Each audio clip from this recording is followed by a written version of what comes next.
The late September sun cast long shadows across the streets of San Antonio, Texas, as Tyler Brennan pushed open the glass door of Patterson's Bakery. The bell above chimed softly, announcing his arrival to the nearly empty shop.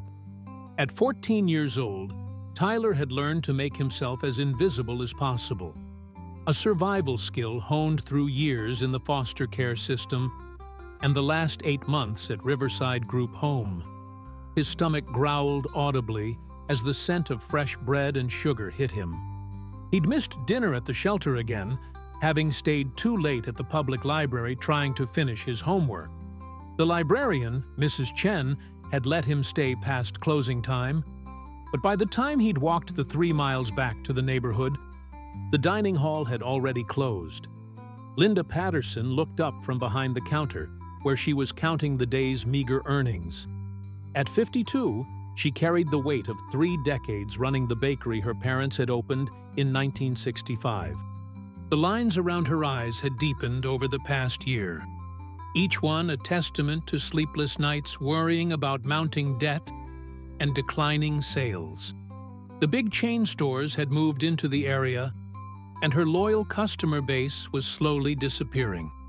"We're about to close, honey," Linda said, her voice tired but not unkind. She noticed the boy's worn sneakers, the too short sleeves of his jacket, and the way his eyes lingered on the display case. Tyler swallowed hard, mustering the courage to ask, "Ma'am, I was wondering if you had any expired cakes or pastries, anything you're throwing away? I missed dinner at the home and I didn't mean to bother you, but..." His voice trailed off as embarrassment flooded his cheeks. He'd asked this question at 3 other bakeries over the past few months, and each time the shame felt fresh and raw. 2 had turned him away. One had given him a day-old donut with such pity in the owner's eyes that Tyler had barely been able to swallow it. Linda's expression softened immediately. She'd seen hungry kids before. San Antonio had its share of poverty. But something about this boy's polite desperation touched her heart. "Oh, sweetie, of course. Let me see what we have left." What neither Tyler nor Linda knew was that George Strait sat in the small office at the back of the bakery, reviewing a stack of papers that represented Linda's financial situation. The country music legend had removed his signature cowboy hat and sat hunched over the desk, his reading glasses perched on his nose as he studied bank statements and loan documents. George and Linda had grown up together in nearby Pearsall, Texas. They'd been friends since elementary school, long before George's music career had taken him to stadiums and award shows. When Linda had called him 2 weeks ago, her voice breaking as she explained that the bank was foreclosing on the bakery, George had immediately driven down from his ranch to help however he could. The conversation at the front counter carried clearly through the half-open office door, and George found himself listening intently to the exchange. "Do you have any allergies, son?" Linda asked, already moving toward the display case. "No, ma'am. I'm grateful for anything," Tyler replied quietly. Linda began pulling items from the case. A half-dozen cookies, 2 slices of coffee cake, and a small loaf of banana bread that hadn't sold. She was placing them in a paper bag when George appeared in the doorway, his tall frame filling the space. Tyler's eyes widened in instant recognition. Even at 14, even having spent most of his life in foster care with limited access to television or music, he knew George Strait. The group home's assistant director, Mr. Rodriguez, played country music constantly, and George's voice had become the soundtrack to Tyler's daily chores and homework sessions. "Evening," George said simply, his Texas drawl warm and unhurried. He studied the boy with the same careful attention he gave to songwriting, noticing details, reading between the lines of what was said and unsaid. "Mr. Strait," Tyler stammered, completely caught off guard. "I didn't mean to interrupt anything. I was just..." George held up a hand, a gentle smile crossing his weathered face. "You're not interrupting anything important. I heard you ask Linda about expired goods. May I ask where you're coming from? Tyler shifted his weight, uncomfortable with the attention. Riverside Group Home. It's about 3 miles from here.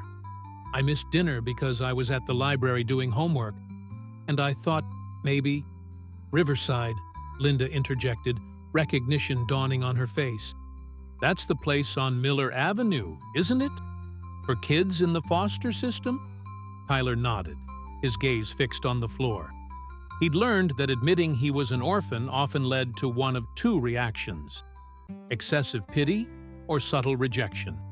People either treated him like a charity case or viewed him as damaged goods, a kid with too much baggage and too uncertain a future. George exchanged a meaningful look with Linda, then turned back to Tyler. "What's your name, son?" "Tyler Brennan, sir."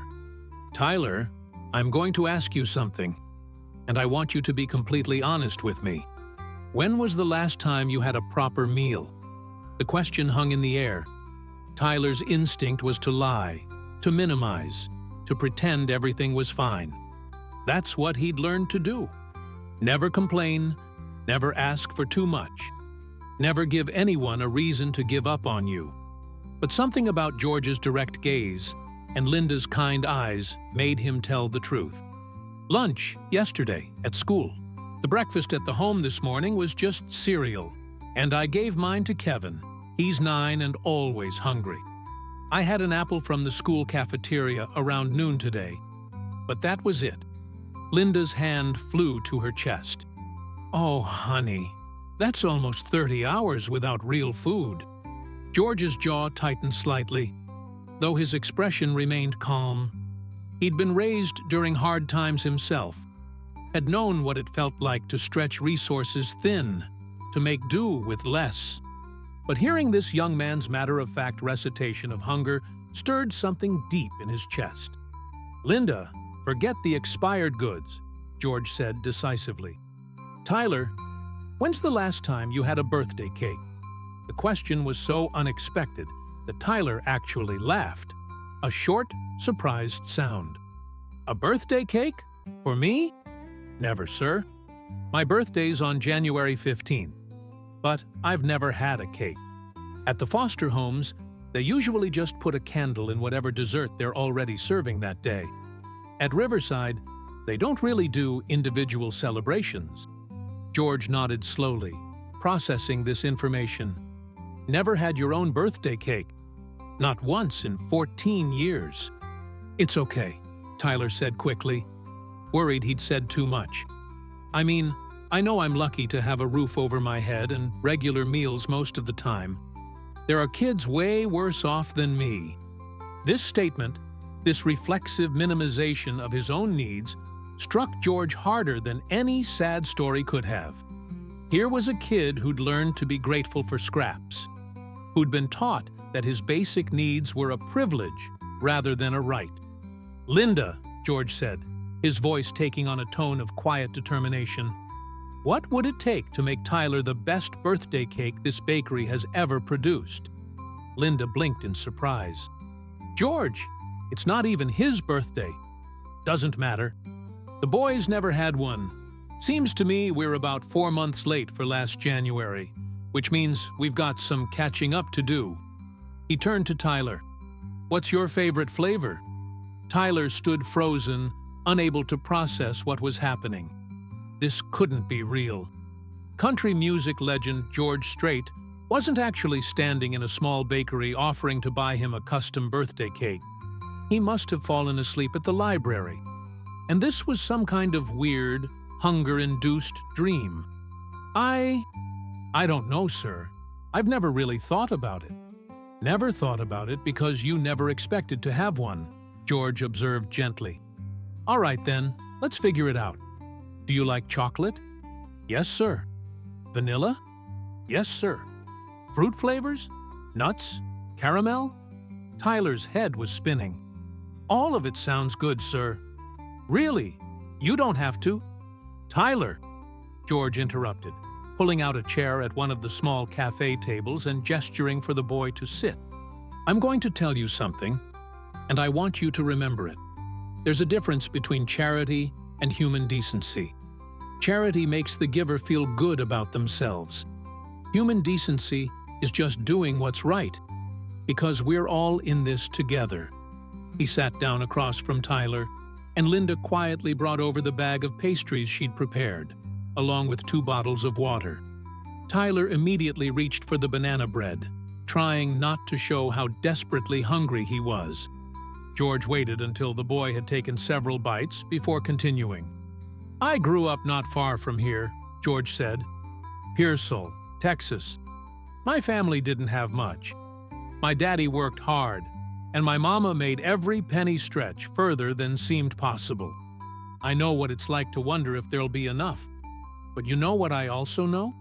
I know that the people who helped us along the way, the neighbors who brought over extra vegetables from their garden, the teacher who bought me school supplies, the church members who made sure we had Christmas presents, those people weren't doing charity. They were doing what neighbors do, what humans should do for each other." Tyler chewed slowly, his eyes welling up despite his best efforts to maintain composure. He'd heard plenty of speeches from social workers and counselors about resilience and hope, and making the best of difficult situations. But nobody had ever talked to him like this, like he was a person whose experiences mattered, whose hunger was an injustice rather than an inevitable condition. "I don't need you to feel sorry for me," Tyler said quietly, his voice thick with emotion. "I'm getting by okay." "I don't feel sorry for you," George replied truthfully. "I feel angry that a kid who's clearly smart enough to prioritize homework over food, kind enough to give his breakfast to a hungry 9-year-old, and brave enough to walk into a bakery and ask for expired goods, has to get by instead of thrive. There's a difference, son." Linda had moved back behind the counter, ostensibly to clean up, but both Tyler and George could see her wiping tears from her eyes. She'd been so consumed with her own problems, the failing business, the mortgage she couldn't pay, the legacy she was about to lose, that she'd forgotten there were people facing much harder struggles. "Mr. Strait," Tyler began, then paused. "Can I ask you something?" "Of course." "Why are you being so nice to me? I'm nobody. Just another foster kid who will probably age out of the system and end up, well, wherever kids like me end up." George leaned back in his chair, considering his answer carefully. "You want to know the real reason I'm sitting here right now? The honest truth?" Tyler nodded. "I heard you ask for expired food, not demand it, not steal it, but politely ask if there was anything being thrown away that you could have. And in that question, I heard dignity. I heard someone who was hungry but not willing to compromise his self-respect. I heard someone who understood that Linda here works hard for what she has, and you weren't expecting a handout." George paused. "You know what most people would have done in your situation?" "What?" "They would have come in with an attitude, would have felt entitled to charity because life's been hard on them, would have made their problems everyone else's responsibility. But you asked if she had anything she was already planning to throw away. You were willing to eat garbage rather than impose on her business. That tells me more about your character than any test score or reference letter ever could." Tyler swallowed hard, fighting to maintain control. "I still don't understand why that matters to you." "Because I've spent 40 years in the music business," George said. "I've met thousands of people, famous ones, rich ones, powerful ones. And you know what I've learned? Character has nothing to do with circumstances. Some of the finest people I've ever known had nothing. Some of the worst had everything. You, Tyler Brennan, have character. And that's something worth investing in." The word investing hung in the air between them. Tyler had heard it before, usually from caseworkers who saw him as a project, a problem to be solved or managed. But George's use of the word felt different, like he was talking about investing in a future, not fixing a broken past. "So here's what's going to happen," George continued, his tone becoming more businesslike. First, you're going to sit here and eat every bit of food Linda's given you. Second, we're going to figure out what kind of birthday cake you want, and Linda's going to make you the finest cake this bakery has ever produced. Third, you're going to give me the address of Riverside Group Home. Why do you need the address? Tyler asked, suspicious despite himself. Because I'm going to make sure every kid in that home gets a proper dinner tonight. And then you and I are going to have a longer conversation about what comes next. What comes next? Tyler echoed, confused. George stood up, retrieving his cowboy hat from the back office. That depends on you. But I didn't become successful by ignoring opportunity when I saw it. And son, when I look at you, I see opportunity, yours and mine both. Before Tyler could respond, George had his phone out and was making a call. Tyler watched in stunned silence as the country star ordered enough food from a local barbecue restaurant to feed 30 people, arranging for delivery to Riverside Group Home within the hour. "Now then," George said, ending the call and turning back to Tyler. "Let's talk about this cake. Linda, you got your recipe book handy?" For the next 30 minutes, the three of them sat around the small cafe table, discussing cake designs and flavors like it was the most important decision in the world. Linda brought out photos of past creations, George offered increasingly elaborate suggestions, and Tyler gradually relaxed enough to actually express his preferences. Chocolate cake with peanut butter frosting, he finally decided. And maybe, could it say "Happy Birthday Tyler" on it? Just regular, nothing fancy. "I just want to see my name on a birthday cake once." "Once?" George repeated. "Son, if I have anything to say about it, this is the first of many birthday cakes with your name on them. Many birthdays to come." As the evening deepened into night, Tyler found himself telling them about his life. Not the sanitized version he usually gave to adults, but the real story. He told them about his mother, who'd died of an overdose when he was 6, leaving him with fragmented memories of her laughter and no memories at all of his father, whose identity remained a mystery. He told them about the 7 foster homes he'd cycled through, each placement ending when either the family's circumstances changed or Tyler's grief-fueled behavior became too much to handle. He told them about Mrs. Chen at the library, who let him stay late because she knew he had nowhere else to go.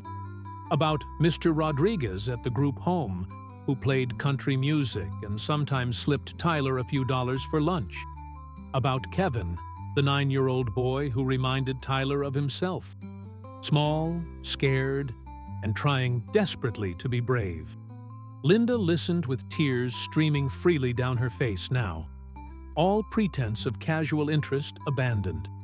George's expression remained steady, but his eyes reflected a deep well of emotion and something else: determination. "Tyler," George said, when the boy finally fell silent, exhausted from the emotional unburdening, "I want you to understand something. What happened to you, losing your mother, bouncing through foster care, having to ask for expired food, none of that is your fault. You didn't deserve any of it. But here's the thing about life. We can't control where we start, but we have a lot more say in where we end up than most people realize." "That sounds nice," Tyler said, a hint of his earlier defensiveness returning. "But I'm 14 years old with no family, no money, and no prospects. I'll age out of the system in 4 years, and then what? I've seen what happens to kids like me. We end up homeless, in jail, or dead. Those are pretty much the options." "Those are the options if nobody steps in to change the trajectory," George corrected. "And that's exactly what I intend to do, if you're willing to let me." Tyler's heart raced. "What do you mean?" George pulled out a business card and wrote several phone numbers on the back. "This is my personal cell phone, my manager's number, and Linda's number here at the bakery. I want you to keep this card with you at all times. If you need anything, and I mean anything, You call one of these numbers. Food, school supplies, someone to talk to, whatever. Are we clear? I can't just call George Strait whenever I want, Tyler protested weakly. You're famous. You have important things to do. I'm a person who's been blessed beyond measure, George said firmly. And I learned a long time ago that blessings aren't meant to be hoarded. They're meant to be shared. You calling me isn't an inconvenience, Tyler. It's an opportunity for me to live up to the values I claim to believe in. He stood up and placed a hand on Tyler's shoulder. Now, I'm going to drive you back to Riverside. The barbecue should already be there, and I want to make sure you get your share. Linda's going to work on your cake tonight. It'll be ready tomorrow afternoon. And you and I are going to talk more about your future, because I have some ideas I want to run by you. The drive to Riverside Group Home took only 7 minutes in George's truck, but it felt simultaneously endless and too short. Tyler sat in the passenger seat, still processing everything that had happened in the past hour. He kept expecting to wake up, for this to dissolve into a cruel dream. When they pulled up to the group home, a tired-looking 2-story building that housed 23 kids, the delivery from the barbecue restaurant had just arrived. Mr. Rodriguez was standing on the front porch, looking bewildered as delivery workers carried in tray after tray of food. George got out of the truck first, extending his hand to the confused staff member. "Evening. I'm George Strait. I believe there might be some confusion about a food delivery?" Mr. Rodriguez's mouth fell open. This is from... I don't understand. I ran into Tyler here at Patterson's Bakery," George explained smoothly. "He mentioned he'd missed dinner, and I figured if one kid was hungry, might be others in the same boat. Seemed easier to just feed everyone than to sort out who'd eaten and who hadn't."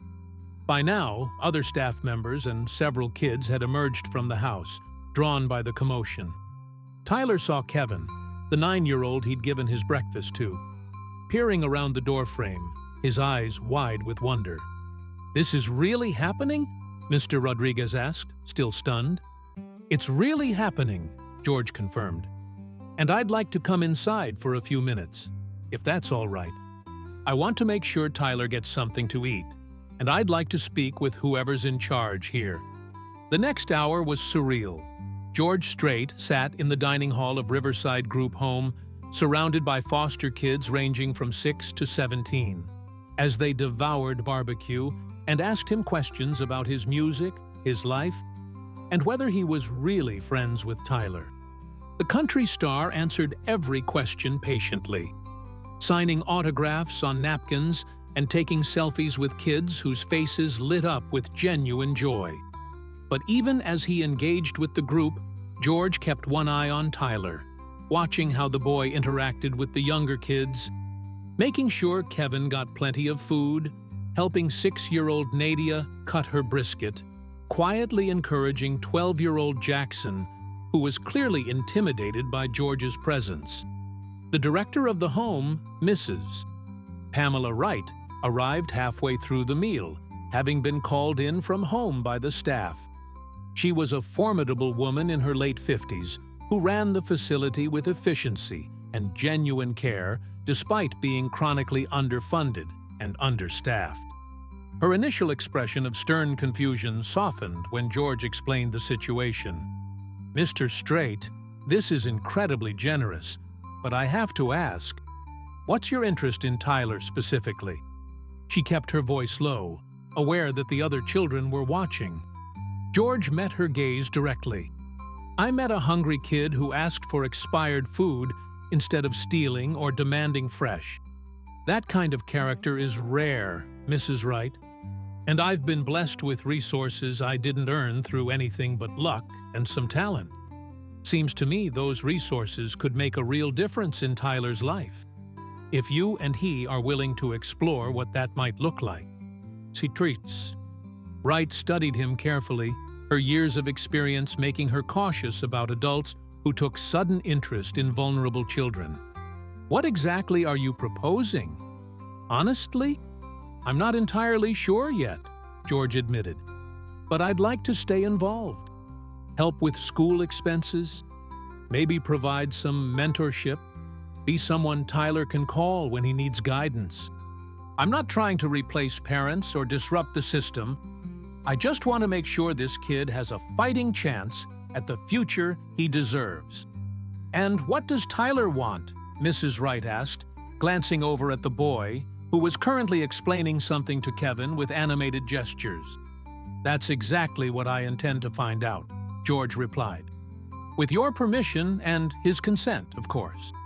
Mrs. Wright nodded slowly. Let me talk to Tyler privately first.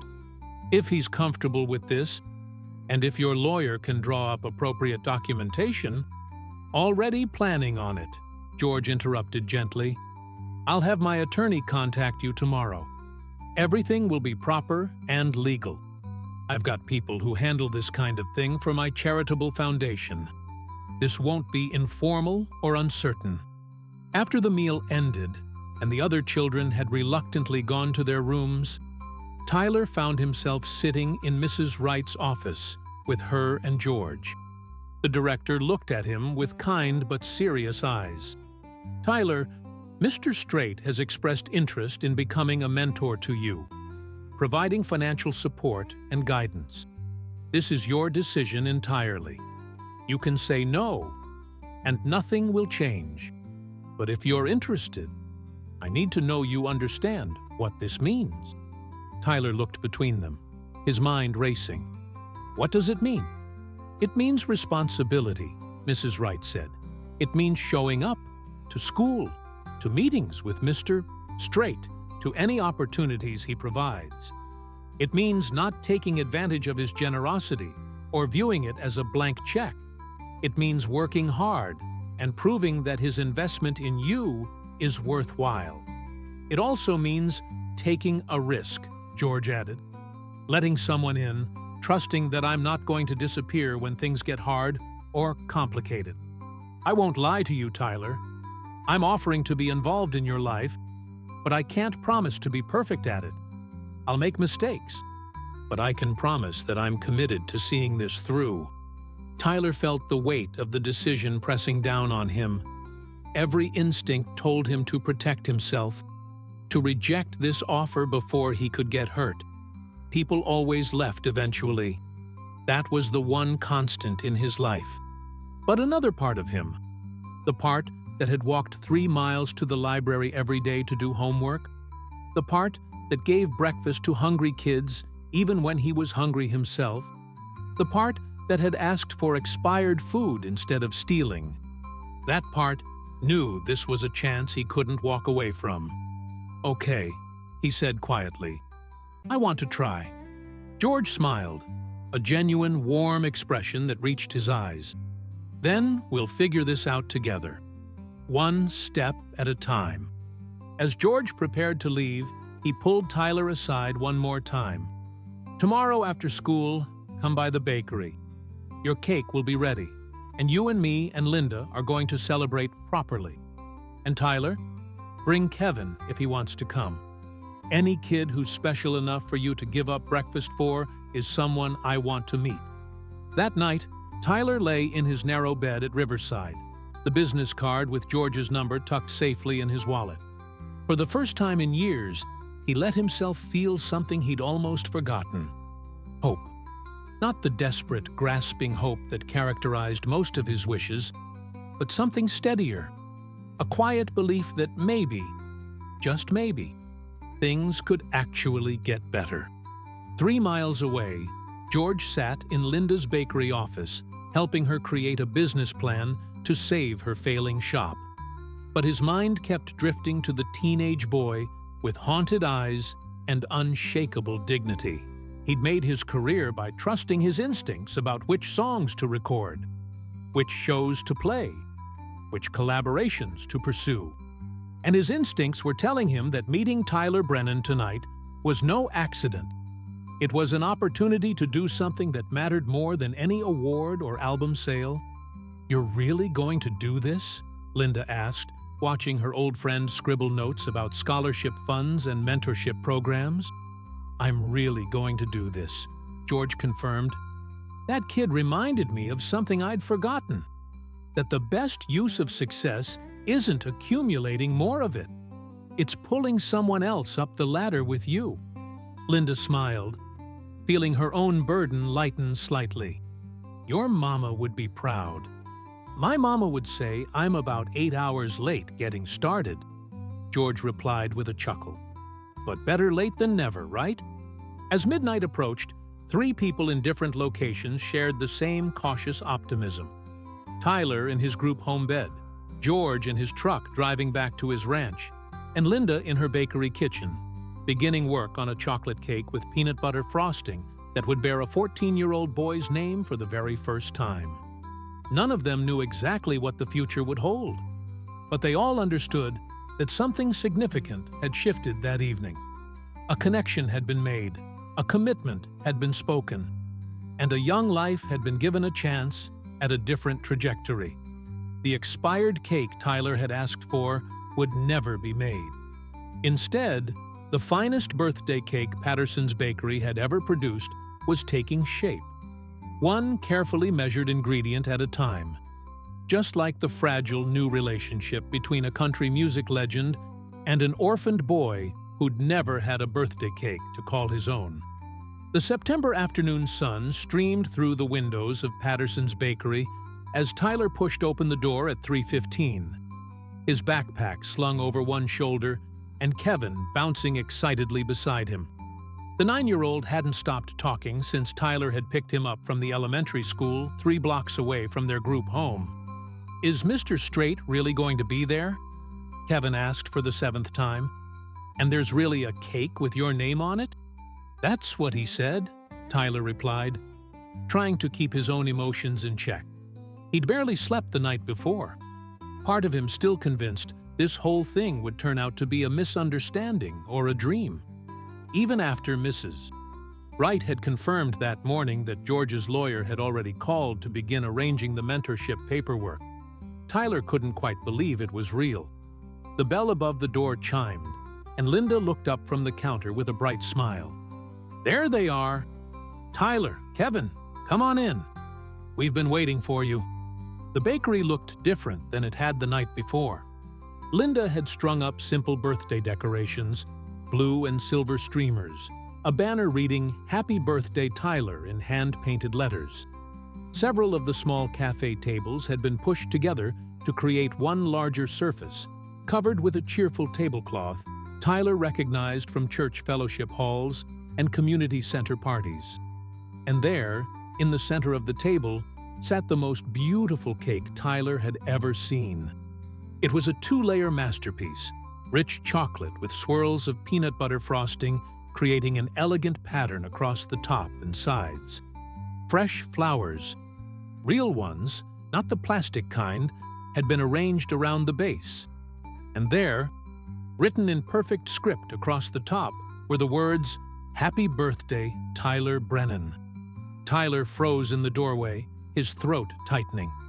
Kevin, less constrained by the weight of emotion, let out a whoop of excitement.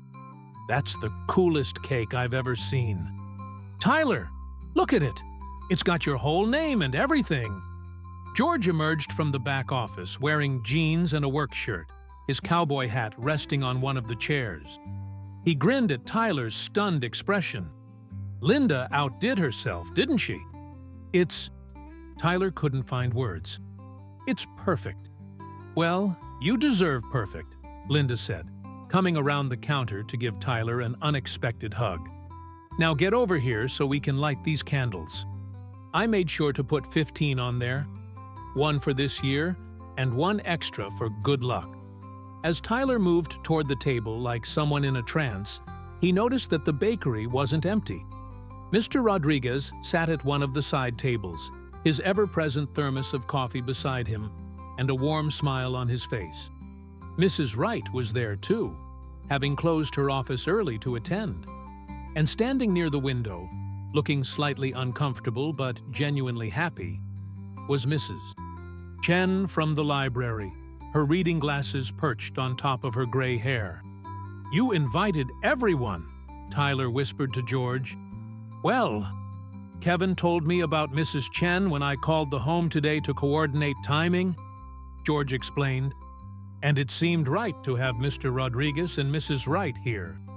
They've been looking out for you longer than I have. Sometimes you don't realize how many people care about you until you gather them in one room. Kevin had already claimed a seat at the table, his eyes fixed on the cake with laser focus. Can we eat it soon?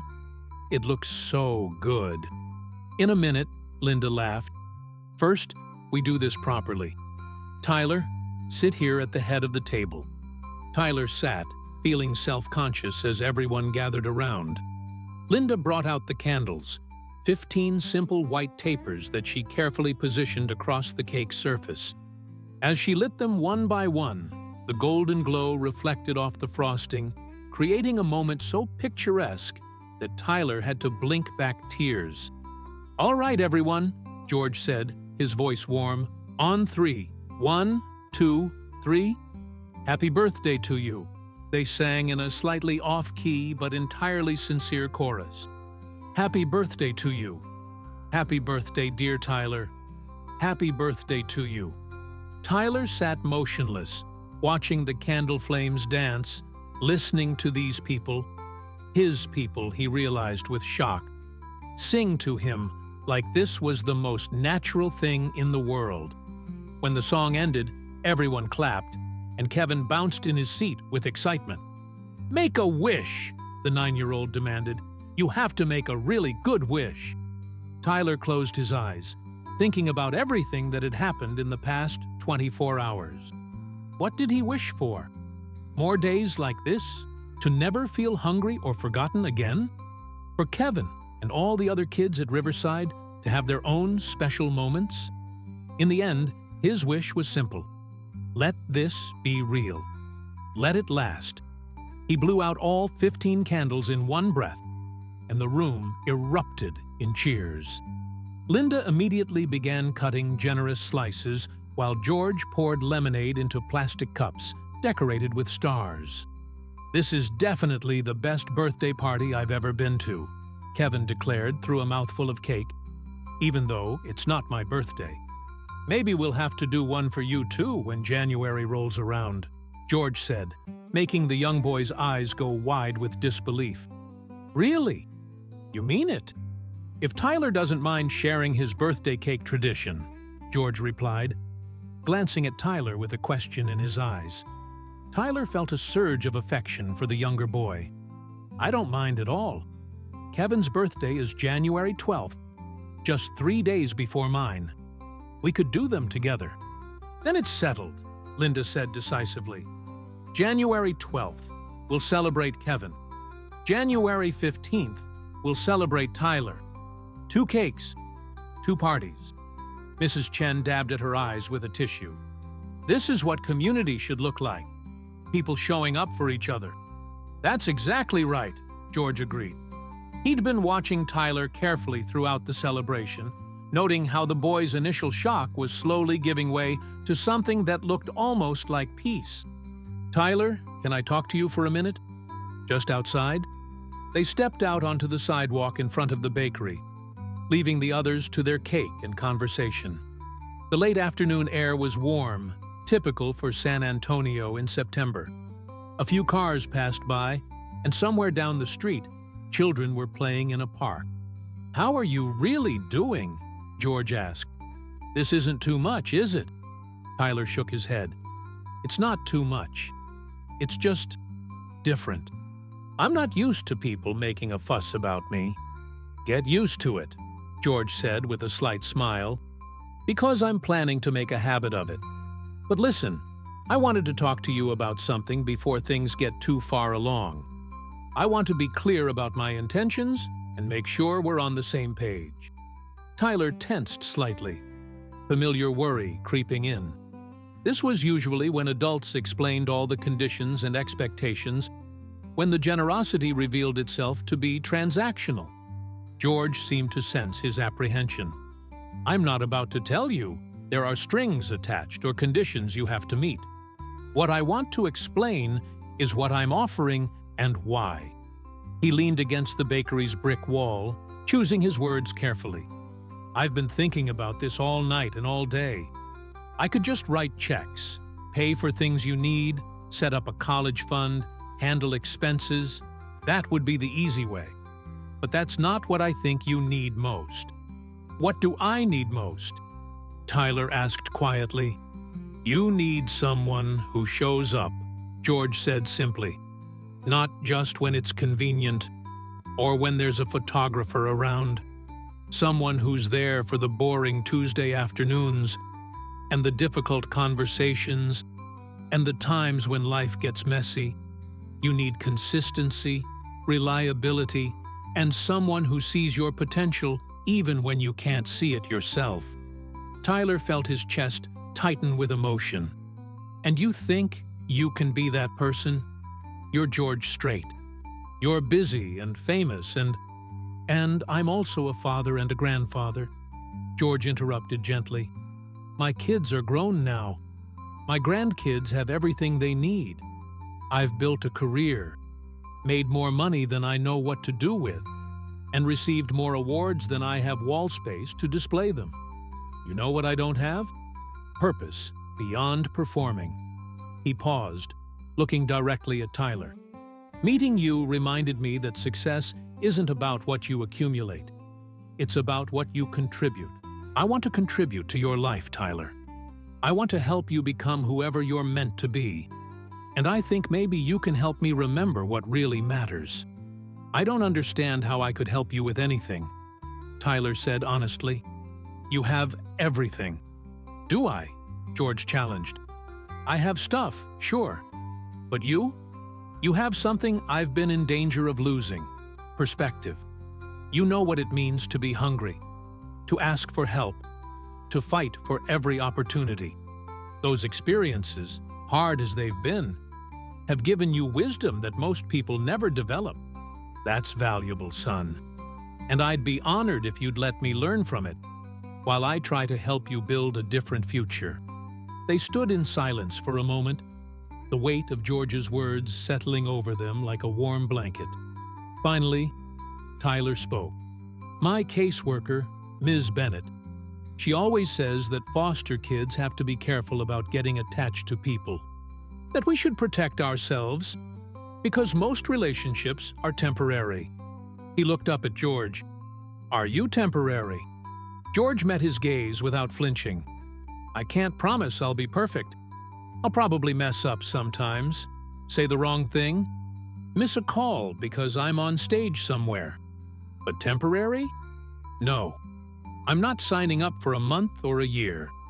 I'm signing up for as long as you need me. Through high school, college, your first job, your wedding someday if you'll have me there. I'm not going anywhere, Tyler." "Why?" Tyler asked, the question bursting out of him. "Why me? You could help any kid. You could donate to charities or start programs or—" "Because you walked into Linda's bakery and asked for expired food with dignity," George said. "Because you gave your breakfast to Kevin. Because when life gave you every excuse to be angry and bitter and entitled, you chose to be kind and humble and grateful. That's not something you can teach or manufacture. That's character, and character is worth everything." Tyler's vision blurred with tears he'd been holding back for too long. "I'm scared." "Of what?" "Of believing this is real. Of letting myself hope. Of trusting you and then—" He couldn't finish the sentence. "And then having me disappoint you like everyone else has." George finished gently. "I understand that fear, Tyler. It's legitimate. All I can tell you is that fear is based on past experience. But it doesn't have to dictate your future. At some point, you have to decide whether you're going to let old hurts keep you safe but alone, or whether you're going to risk getting hurt again for the chance at something better." "What if I'm not worth it?" Tyler whispered. "What if you realize I'm just another messed-up foster kid with too many problems and not enough potential?" George reached out and gripped Tyler's shoulder firmly. "Listen to me. You are worth it. Not because of what you might become or what you might achieve. You're worth it right now, exactly as you are. Problems, fears, and all. Your worth isn't conditional on performance or behavior. It just is. And the sooner you believe that, the sooner you can start building the life you deserve. Tyler finally let the tears fall, and George pulled him into a hug. The kind of solid, paternal embrace that Tyler had only experienced a handful of times in his 14 years. They stood there on the sidewalk, an unlikely pair bound together by a chance encounter and a shared belief that kindness mattered. When they finally pulled apart, Tyler wiped his eyes self-consciously. "Sorry for crying all over your shirt. Don't apologize for having feelings," George said. "That's one of the first rules of our arrangement. You get to feel whatever you feel. Happy, sad, angry, scared, grateful, all of it. No judgment, no expectations that you have to be strong or stoic all the time. Deal?" "Deal," Tyler agreed, managing a watery smile. They returned to the bakery to find that the party had become more animated. Kevin was regaling everyone with an elaborate story about a school field trip, gesturing wildly with his fork. Mrs. Wright and Mr. Rodriguez were deep in conversation about scheduling and logistics. Linda was wrapping up slices of cake in boxes for everyone to take home. "Everything okay out there?" Mrs. Chen asked softly as Tyler sat back down. "Yeah," Tyler said, and he meant it. Everything's okay. The next hour passed in a comfortable blur. George shared stories about his early days in music, making everyone laugh with tales of disastrous performances and broken-down tour buses. Mrs. Wright explained some of the paperwork that would be necessary for George's mentorship to be official. Mr. Rodriguez promised to help coordinate George's visits with Tyler's schedule at the group home. But the moment that would stick with Tyler for years to come happened near the end of the party. Kevin, hopped up on sugar and excitement, had finally worn himself out and was leaning against Tyler's side, half asleep. "Tyler?" Kevin mumbled. "Yeah, buddy. This is the best day ever. Thank you for letting me come." Tyler felt his heart swell. "Thanks for being here, Kev. You're my best friend." George watched this exchange with a knowing smile. He caught Linda's eye across the table, and she nodded slightly. They were both thinking the same thing. This wasn't just about helping Tyler anymore. This was about creating a ripple effect, showing these kids that they mattered, that people could show up for them, that hope wasn't foolish. As the party wound down, George pulled Tyler aside once more. "So, I've been thinking about next steps. How would you feel about meeting this Saturday? There's something I'd like to show you." "What is it?" "It's a surprise," George said with a mysterious smile. "But I think you'll like it. Can you get permission to be gone for the afternoon?" "Probably. Where are we going?" "My ranch. It's about an hour north of here. I thought maybe you could see where I live, meet my horses, and we could talk more about your interests and goals. What do you think?" Tyler's eyes widened. "You want me to come to your ranch?" "I do. And if you want to bring Kevin along, that's fine too. I've got plenty of space, and I think that kid could use some adventure in his life." "He'd lose his mind," Tyler said, grinning at the thought of Kevin's reaction. "In a good way." "Then it's settled. I'll pick you both up at Riverside at 9 on Saturday morning. Wear clothes you don't mind getting dirty. Ranch work isn't clean work." That night, Tyler and Kevin returned to Riverside bearing boxes of leftover cake and stories that made the other kids cluster around them with wide eyes. Even the teenagers, who usually maintained careful detachment, couldn't hide their interest. "So, George Strait actually sang to you?" 17-year-old David asked, trying to sound skeptical but clearly impressed. "Well, everyone sang," Tyler clarified. "But yeah, he was there." "And he's taking you to his ranch on Saturday?" 15-year-old Hannah pressed. "Like his actual house where he lives?" "That's what he said." The questions continued until Mrs. Wright intervened, reminding everyone it was homework time. But even as the group dispersed to their evening routines, the atmosphere at Riverside felt different, lighter somehow, infused with the possibility that maybe good things could happen to kids like them. Tyler lay in bed that night, his stomach pleasantly full of cake. The image of his name in frosting burned into his memory. He pulled out his phone, a basic model provided by the state, and looked at the contact information George had made him input that afternoon. On impulse, he typed out a text message. "Thank you for today. It was the best birthday I never had." He hit send before he could overthink it, then waited in the darkness of his room. 3 minutes later, his phone buzzed with a response. "You're welcome, son. It was my honor. Looking forward to Saturday. Sleep well." "Son?"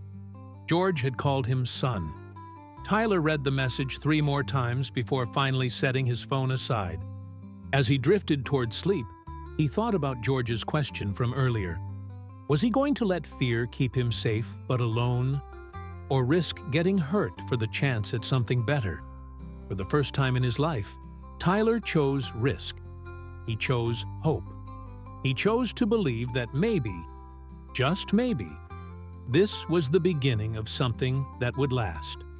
3 miles away, Linda locked up her bakery with a sense of renewed purpose. Watching George interact with Tyler had reminded her why she'd opened this business in the first place. Not to make money, but to create a gathering place where community could happen. Tomorrow, she'd start implementing the business plan George had helped her develop. But more importantly, she'd remember that her value wasn't measured in profit margins, but in moments like today. A forgotten kid getting his first birthday cake. And at his ranch, George sat on his porch overlooking acres of Texas landscape, a glass of iced tea in his hand. His wife, Norma, sat beside him, having listened to his recounting of the past 2 days. "You're really going to do this?" she asked. "Take on mentoring this boy?" "I really am," George confirmed. "I know it's a commitment. I know it'll take time and energy and—" Norma squeezed his hand. "I think it's wonderful. You've been looking for something beyond music for a while now. Maybe Tyler is it." "Maybe he is," George agreed. "Or maybe I'm what he needs. Either way, I'm all in." They sat in comfortable silence, watching the sun set over the Texas horizon. George thought about Tyler's question, why him? And realized the answer was simpler than he'd articulated. Because when you've been given much, you owe much. Because indifference to suffering is a choice. And he refused to make that choice. Because a 14-year-old boy had walked into a bakery asking for expired food.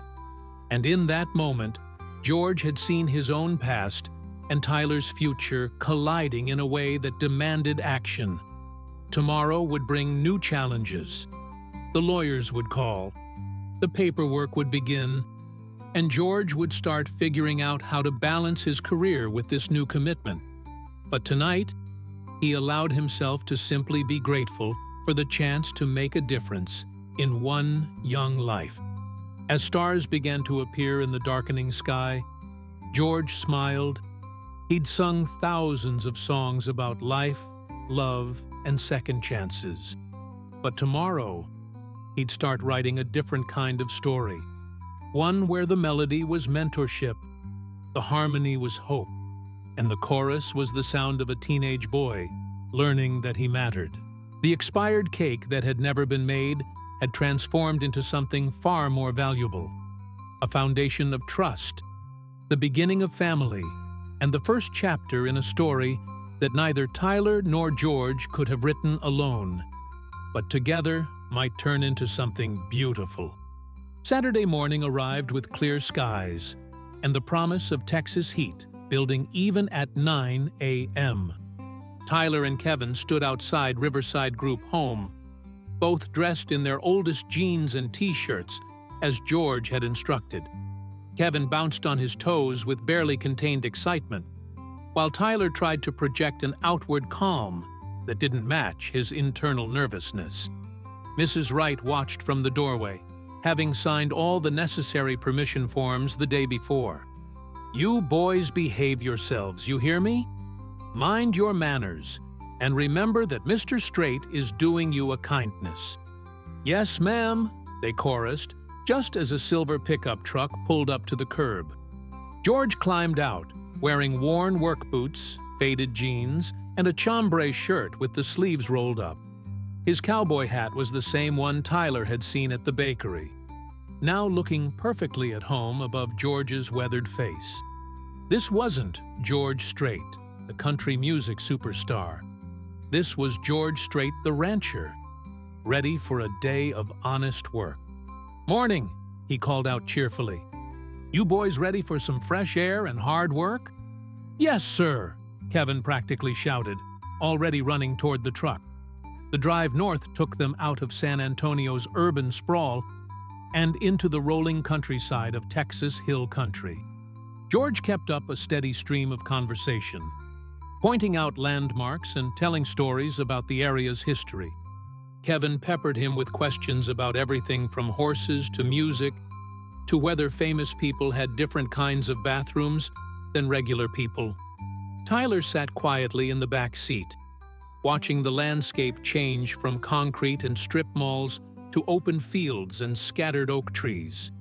He'd lived his entire life in San Antonio, rarely venturing beyond the city limits. This world of wide open spaces and endless sky felt foreign and somehow peaceful. "You're quiet back there," George observed, catching Tyler's eye in the rearview mirror. "Everything okay?" "Just taking it in," Tyler replied honestly. "I've never seen this much open space before." "Wait until you see the ranch," George said with a grin. Another 15 minutes. When they finally turned off the main road onto a private drive marked by a simple wooden gate, Kevin let out an audible gasp.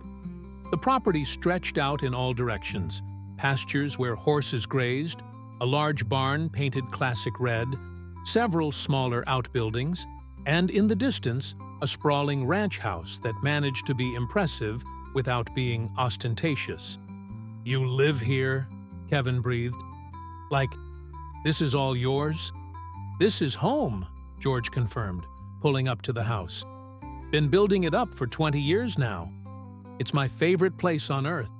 They were greeted by two dogs, a border collie named Scout and a golden retriever named Buck, who bounded over with wagging tails and enthusiastic licks. Kevin immediately dropped to his knees to pet them, giggling as Buck tried to climb into his lap. "They're friendly," George assured Tyler, who was hanging back slightly. "Scout here is a working dog. She helps with the horses. Buck is just along for the ride and the treats." Tyler tentatively reached out to pat Scout's head, and the dog leaned into his hand with obvious pleasure. Something in his chest loosened slightly. These dogs didn't care that he was a foster kid or that he'd never been on a ranch before. They just wanted attention and affection, things Tyler understood intimately. Norma emerged from the house, wiping her hands on a kitchen towel. She was a warm, elegant woman in her early 70s, with silver hair pulled back in a practical ponytail and kind eyes that immediately put Tyler at ease. "You must be Tyler and Kevin," she said, her Texas accent as pronounced as George's. "I'm Norma. Welcome to our home." "Thank you for having us, ma'am," Tyler said, remembering his manners. "None of this ma'am business makes me feel old," Norma teased. "You can call me Norma. Now, I've got lemonade and cookies inside for after you boys work up an appetite. George, you planning to put them to work right away?" "That's the plan," George confirmed. "Figured we'd start with the horses, maybe do some fence mending if there's time. Sound good to you boys?" Kevin nodded so vigorously Tyler worried he might hurt his neck. Tyler managed a more restrained, "Yes, sir." The barn was everything Tyler had imagined a ranch barn would be. All weathered wood and hay smell and soft sounds of horses moving in their stalls. George led them down the center aisle, introducing each horse by name and personality. "This is Dolly," he said, stopping at a stall containing a gentle-looking bay mare. "She's 22 years old, which is pretty old for a horse. She was my daughter's horse when she was growing up. Now she's retired, just living out her golden years eating hay and getting spoiled." "Can I pet her?" Kevin asked, already reaching through the bars. "Let me get her out where you can really interact with her," George said, unlatching the stall door. He led Dolly out into the aisle, showing the boys how to properly approach and touch a horse. Steady movements, flat hands, respect for the animal's space and signals. Kevin was fearless, immediately running his hands over Dolly's neck and mane with delight. Tyler was more cautious, but George noticed how the boy's shoulders gradually relaxed as the mare nuzzled gently at his shirt pocket, looking for treats. "She likes you," George observed. "Horses are good judges of character." "Really?" Tyler asked skeptically. "Really. They can sense tension, fear, aggression, all the things people try to hide from each other. But they can also sense kindness and gentleness. Dolly knows you're a good kid." They spent the next hour learning basic horse care. George showed them how to properly groom a horse, explaining the purpose of each brush and curry comb. He demonstrated how to clean hooves, a task that made Kevin wrinkle his nose, but tackle with determination. Tyler found the repetitive motions soothing. Brush, stroke, move to the next section, repeat. "My grandfather taught me to work with horses when I was about your age, Kevin," George said as they worked. "He told me that caring for animals teaches you responsibility, patience, and humility. You can't rush a horse or force them to trust you. You have to earn it, day by day." "Is that what you're doing with us?" Tyler asked quietly. "Earning our trust?" George met his eyes with understanding. "That's exactly what I'm doing. And you're doing the same with me. Trust goes both ways, Tyler. I have to prove I'm reliable, and you have to give me chances to prove it."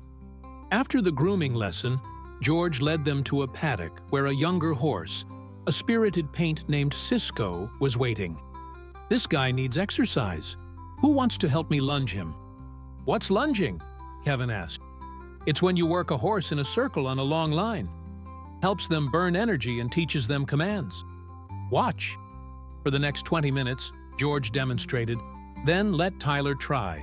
The boy was surprisingly natural at it, his quiet confidence translating well to working with the horse.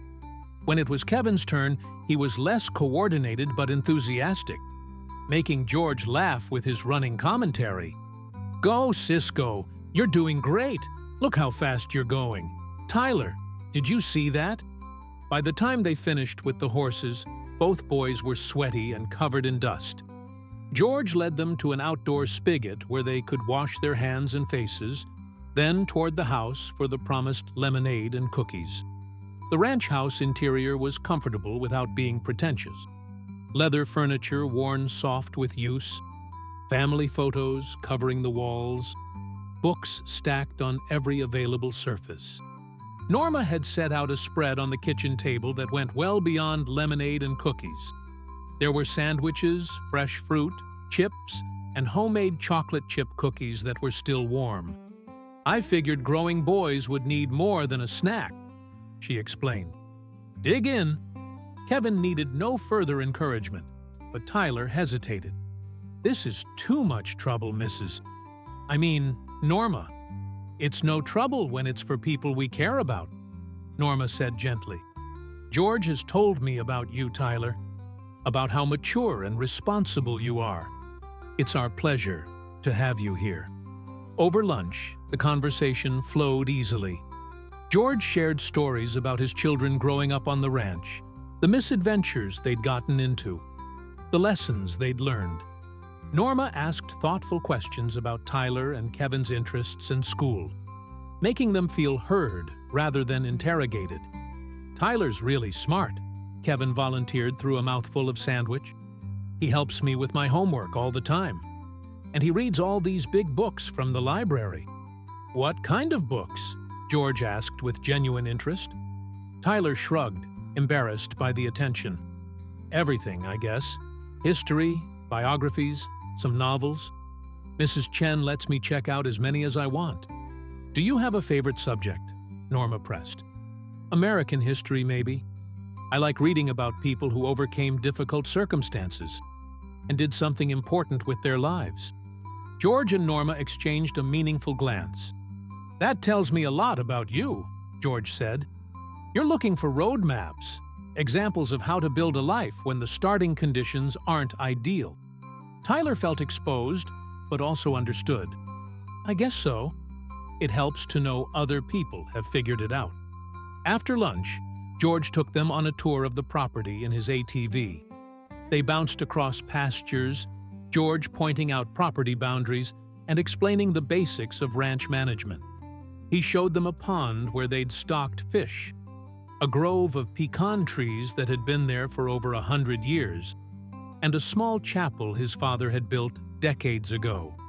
This is where Norma and I renewed our vows on our 40th anniversary, George explained as they stood in the simple wooden structure. It's not fancy, but it's special to us. Kevin was fascinated by everything, asking endless questions. But Tyler found himself drawn to the quieter moments, the way George's voice softened when he talked about his family, the obvious pride he took in the land, the sense of permanence and belonging that permeated every corner of this place. You look thoughtful, George observed when Kevin had run ahead to chase a butterfly. I'm just thinking about how different this is from anything I've known, Tyler admitted. Everything here feels stable, rooted, like it's been here forever and will be here forever. That's the goal, George said, to build something that lasts beyond you.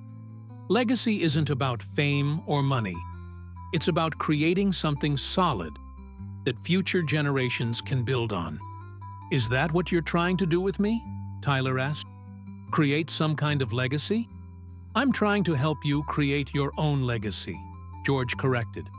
Your story doesn't have to be defined by where you started or what you've lost. It can be defined by what you build from here forward. They returned to the house in mid-afternoon, and George suggested they take a break in the shade of the porch.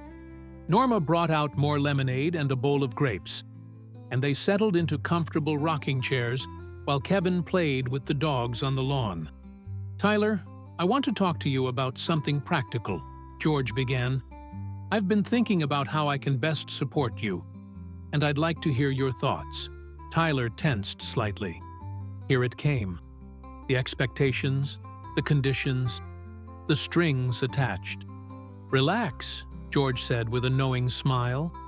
This isn't about demands or requirements. This is about figuring out what you actually need versus what I think you need. So tell me, if you could wave a magic wand and improve your life right now, what would change? Tyler considered the question carefully. Honestly, I wish I didn't have to worry about aging out of the system with no plan and no support.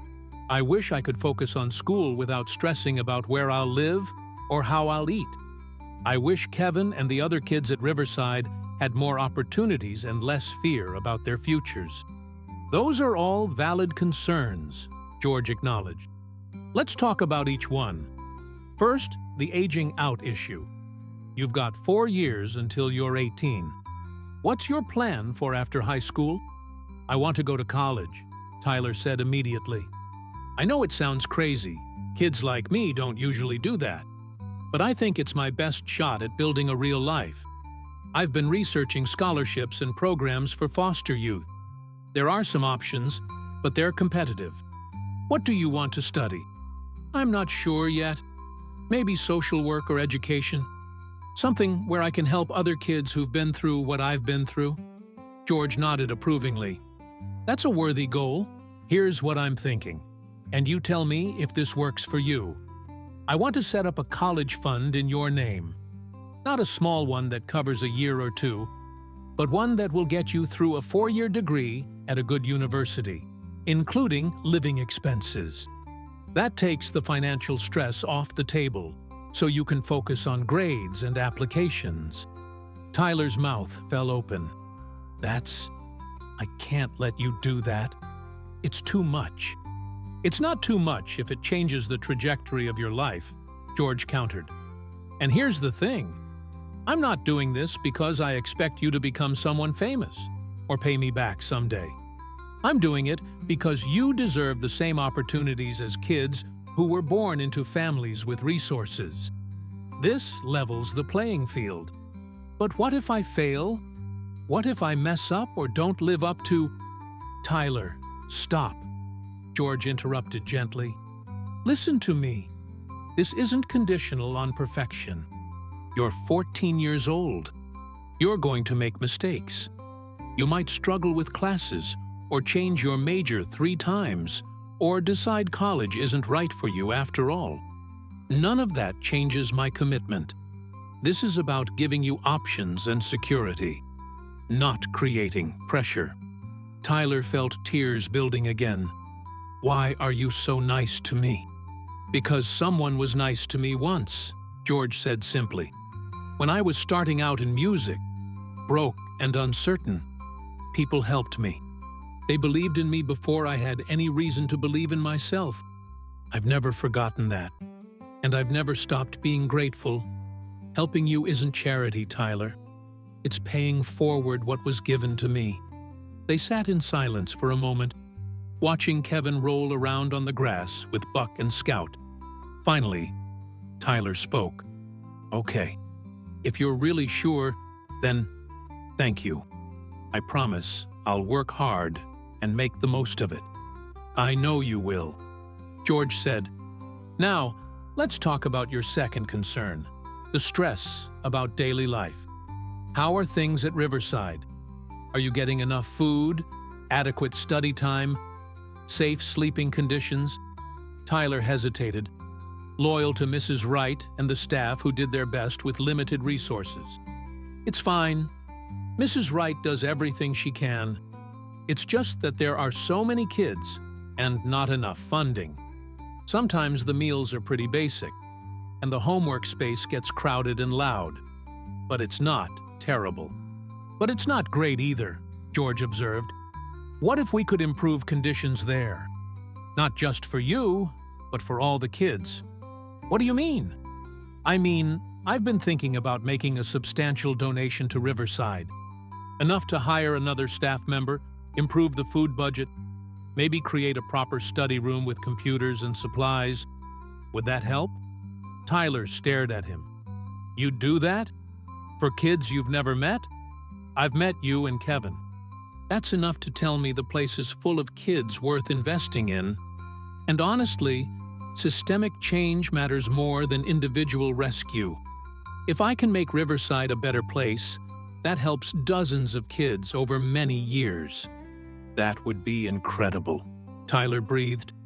Mrs. Wright would cry. In a good way. George chuckled.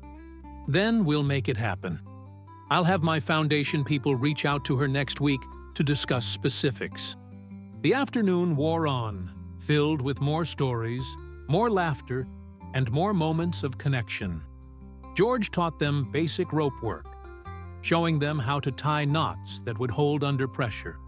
Kevin managed a decent square knot on his 3rd try and celebrated like he'd won a prize. Knot tying is like life, George mused, as Tyler worked on a bowline. Sometimes you have to loop back around before you can move forward. Sometimes what looks complicated is actually simple once someone shows you the pattern. And sometimes you have to trust that even when things seem loose and uncertain, they'll hold when it matters. Tyler completed his bowline and tested it. Solid. You make everything into a life lesson. Can't help it, George admitted with a grin. It's a grandfather thing. You'll understand someday when you have kids of your own. You really think I'll have kids someday? Tyler asked, the question more vulnerable than he'd intended. I know you will, if that's what you want, George said firmly. "Tyler, your past doesn't define your future. You didn't have the childhood you deserved, but that doesn't mean you can't build the adulthood you dream of. You can have a family, a career, stability, love, all of it. Don't let anyone tell you different."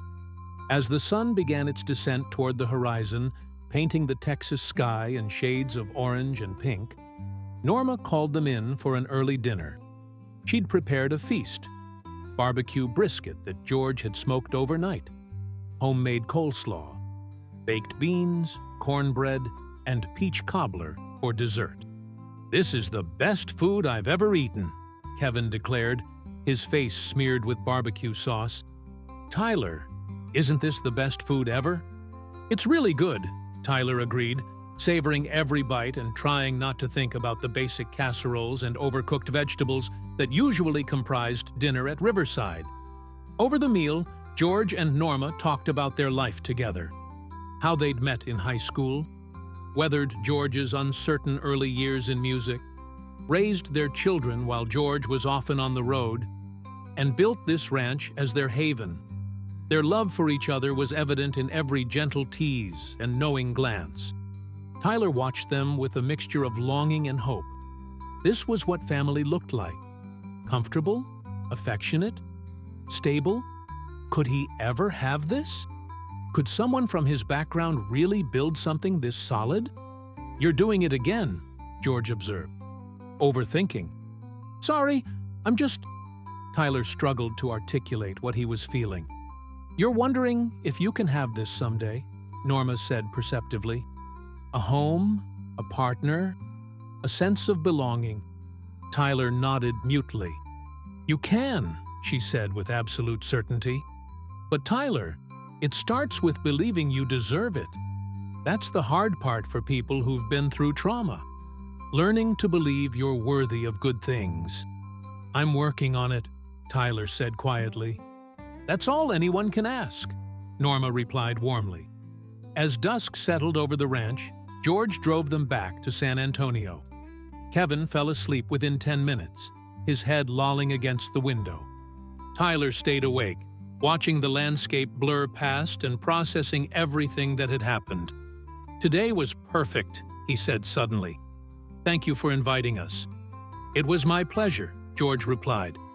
"And Tyler, this isn't a one-time thing. You're welcome at the ranch anytime. Weekends, holidays, summer breaks. Whenever you want to come, you've got an open invitation." Same goes for Kevin. "Really?" "Really. I meant what I said about being in this for the long haul. The ranch is your place too now. A refuge when you need one. A home away from home. Somewhere you can just be yourself without pressure or judgment." Tyler felt something shift inside him, a loosening of the protective armor he'd worn for so long. "I don't know how to thank you." "Don't thank me yet," George said with a smile. "Wait until I put you to work during summer break. Ranch chores in July heat will test your gratitude." They both laughed, and Tyler realized he couldn't remember the last time laughter had felt this natural, this unforced. When they pulled up to Riverside, Mrs. Wright was waiting on the porch. George helped carry a sleeping Kevin inside while Tyler gathered their belongings. "They had a good day?" Mrs. Wright asked George quietly. "They had a great day." "And Mrs. Wright, expect a call from my foundation director next week. I'd like to discuss ways we can support Riverside financially." Her eyes widened. "Mr. Strait, you've already done so much. And I'd like to do more. These kids deserve better than the scraps society tosses them. Let's talk about how to make that happen." After George left, Tyler helped settle Kevin into bed, the younger boy mumbling sleepily about horses and dogs and the best day ever. Then Tyler retreated to his own small room, pulled out his journal, a battered notebook Mrs. Chen had given him, and began to write.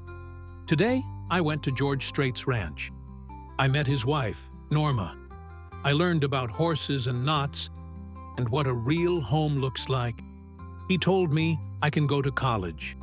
He said I deserve good things. He called his ranch my place, too. I don't know if I believe all of it yet, but I want to. For the first time in my life, I want to believe that things can be different. That's scary and exciting at the same time. George asked what I need, and I told him. He listened.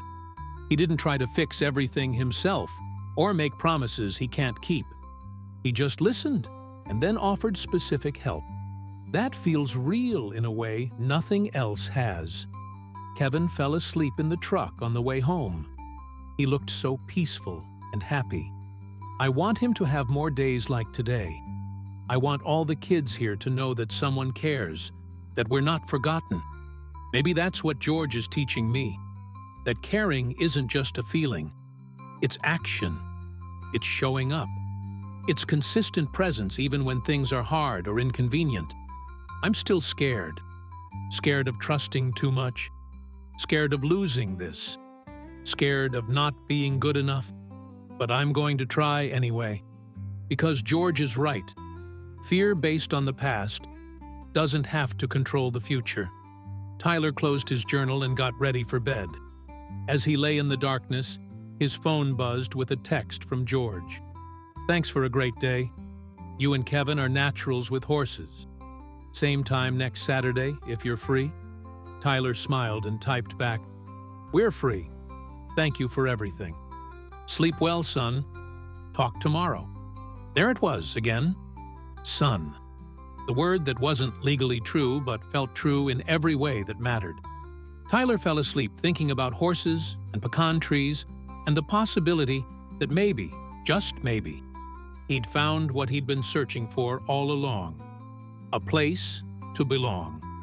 October arrived in San Antonio with slightly cooler temperatures and the beginning of the school year's first major exam period. Tyler sat in the Riverside study room, newly renovated thanks to George's foundation, surrounded by textbooks and notes. The room now had individual study carrels, updated computers, and actually adequate lighting. The transformation had happened within 3 weeks of George's donation, and every kid in the facility had benefited. But tonight, despite the improved environment, Tyler couldn't focus. His algebra homework blurred in front of him as his mind wandered to the conversation he'd had with George earlier that day. They'd been meeting regularly for 6 weeks now, sometimes at the ranch, sometimes at Patterson's bakery, once at a Spurs game that had left Kevin speechless with joy. Each meeting deepened their connection and clarified George's commitment. But today's conversation had been different, more serious, more forward-looking. George had brought his lawyer, Daniel Walsh, a sharp-eyed man in his 50s who specialized in family law. Together, they'd presented Tyler with a proposal that had left him reeling. "We want to talk to you about guardianship," George had said, his tone gentle but direct.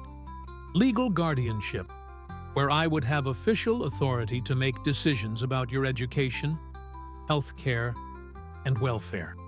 Tyler had frozen, unable to process what he was hearing. "You want to be my guardian?" "Like, officially." "I do," George had confirmed. "I've talked to Norma about it extensively. We've consulted with Daniel about what it would mean legally. And we've spoken with Mrs. Wright about the process. If you're comfortable with it, I'd like to petition the court for guardianship." Daniel had explained the technicalities, how it differed from adoption, what rights and responsibilities it entailed, how it would work with Tyler's current status in the foster care system. But Tyler had barely heard the details. His mind had been stuck on one thought. George Strait wanted to be legally responsible for him. "Why not just keep doing what we're doing?" Tyler had asked. "The mentorship is working fine." "It is working fine," George had agreed. "But guardianship gives us both more security and stability.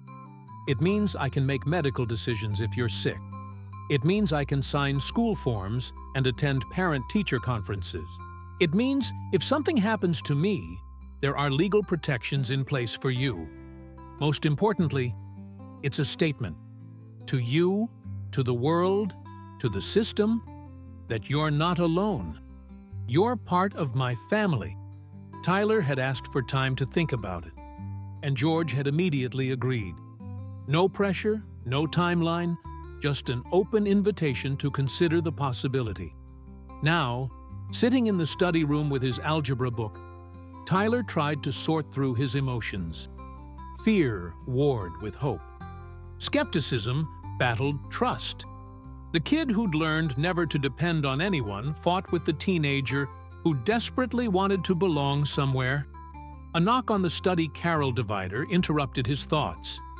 Hannah, one of the older teens at Riverside, peered around the corner. "You okay?" she asked. "You've been staring at the same page for 20 minutes." Tyler closed his textbook with a sigh. "Just thinking about some stuff."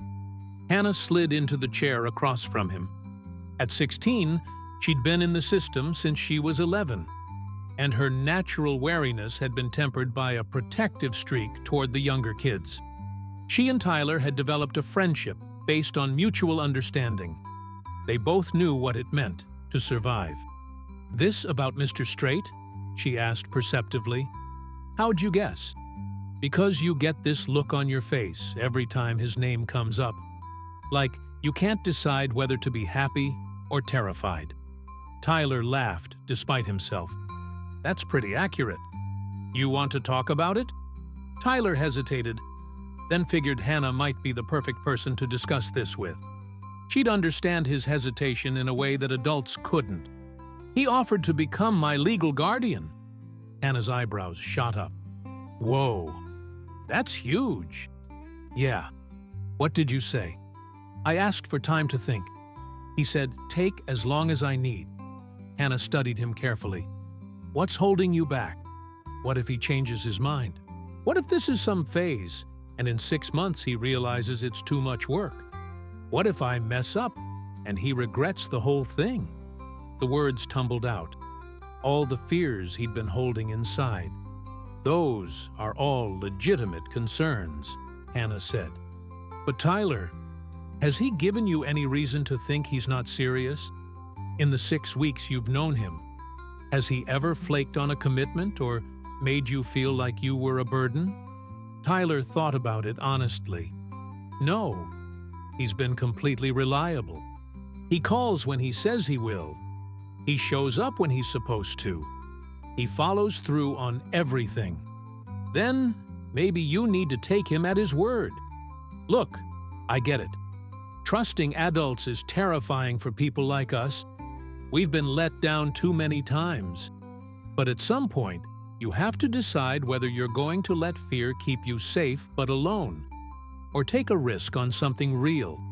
Tyler smiled. "George said almost the exact same thing to me. Because it's true. And Tyler, I've watched you change over the past 6 weeks. You smile more. You relax more. You're letting yourself hope. That's because of him. Whatever you're doing with Mr. Strait is working. But what if it stops working?" Hannah reached across the table and squeezed his hand. "Then you'll survive. You've survived every other hard thing that's happened to you. But refusing this opportunity because you're scared, that's not survival. That's just existing. You deserve more than existence." After Hannah left, Tyler sat alone with his thoughts. She was right. George had been nothing but consistent, kind, and genuine. The fear Tyler felt wasn't based on George's behavior. It was based on Tyler's history. But was it fair to punish George for other people's failures? He pulled out his phone and looked at the contact information George had given him that first night. On impulse, he called instead of texting. George answered on the second ring. "Tyler, everything okay?" "Yeah, I wanted to talk about the guardianship thing. Do you have a minute?" "I've got as long as you need. Hold on. Let me go somewhere quiet." Tyler heard movement, a door closing, then George's voice came back clearer. "Okay, I'm in my office. Talk to me." "I'm scared," Tyler admitted. Of saying yes and having it fall apart? Of depending on you and then losing you? Of letting myself believe this is real and finding out it isn't? Those are all reasonable fears, George said calmly. And I want you to know I don't take them lightly. You've got every reason to be cautious based on your experience. But I'm asking you to separate my actions from other people's actions. Judge me based on what I do, not what others have done. And Tyler, I want to make you a promise. I'm going to mess up sometimes. I'll say the wrong thing or be unavailable when you need me because I'm traveling for work. I'm human, and humans are imperfect. But I will never, never abandon you, even when things are hard, even when we frustrate each other, even when parenting gets complicated. I'm not going anywhere. That's my promise to you. Tyler felt tears building. How can you be so sure? Because I've raised kids. I know it's not always easy. I know teenagers push boundaries and test limits. I know there will be arguments and difficulties. And I'm choosing to do this anyway, because I see who you are, Tyler. You're worth the commitment. Not despite your history, but because of how you've handled it. The fact that you're questioning this instead of just grabbing at it shows your maturity and wisdom. I want to say yes, Tyler whispered. I'm just terrified. Then say yes while being terrified, George suggested. Courage isn't the absence of fear. It's action despite fear. Say yes, and we'll figure out the scared part together. Tyler took a deep breath. Okay, yes. I want you to be my guardian. He could hear the smile in George's voice. I'm honored, son. Truly honored. Now, here's what happens next. Daniel will file the petition with the court. There will be a hearing where a judge reviews everything. You'll have your own lawyer, a guardian ad litem, who makes sure this is in your best interest. The process will take probably 2 to 3 months. During that time, nothing changes except that you'll know we're working toward making this official. What do I need to do? Just be yourself. Be honest with the guardian ad litem when they interview you. If you have doubts or concerns at any point, express them.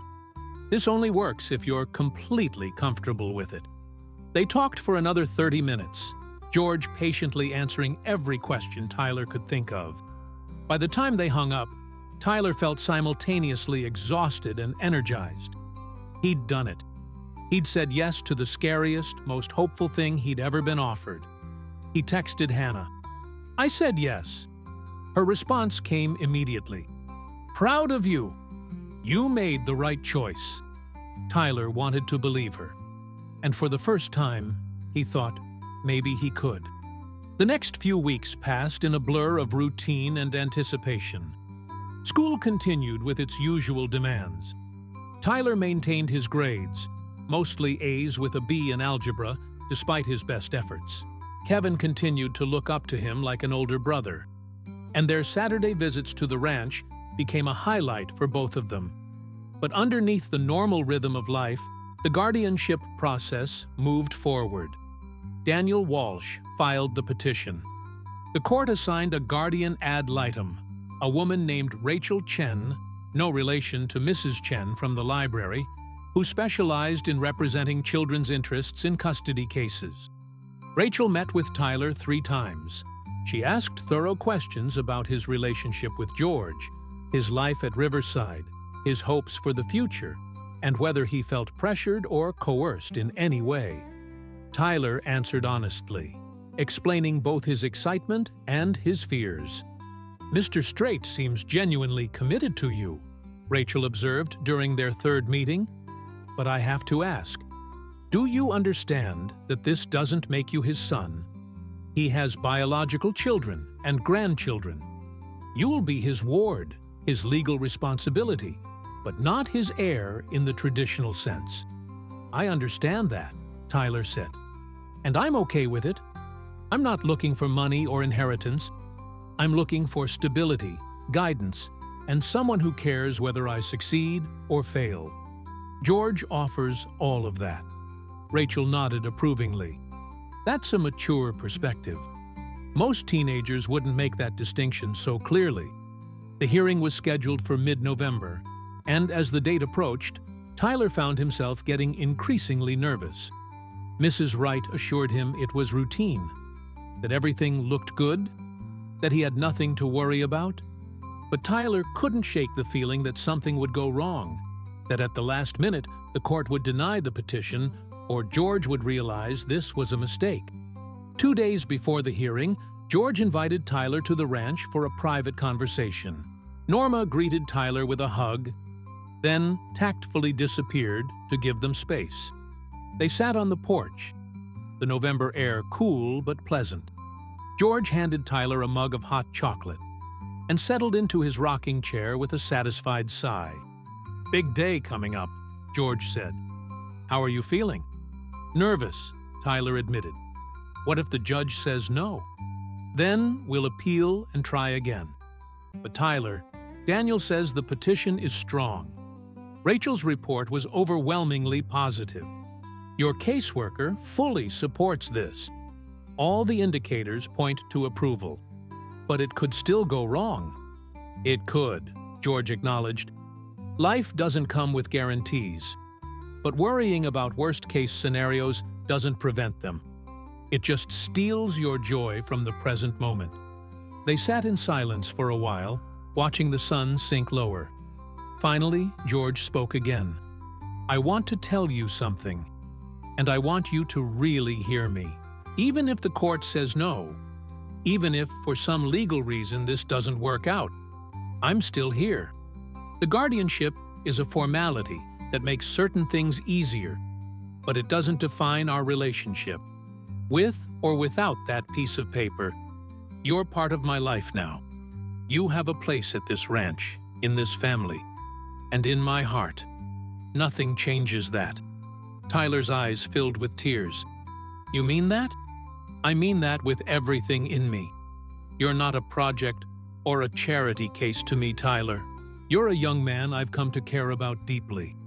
You're smart, resilient, kind, and have more character at 14 than most people develop in a lifetime.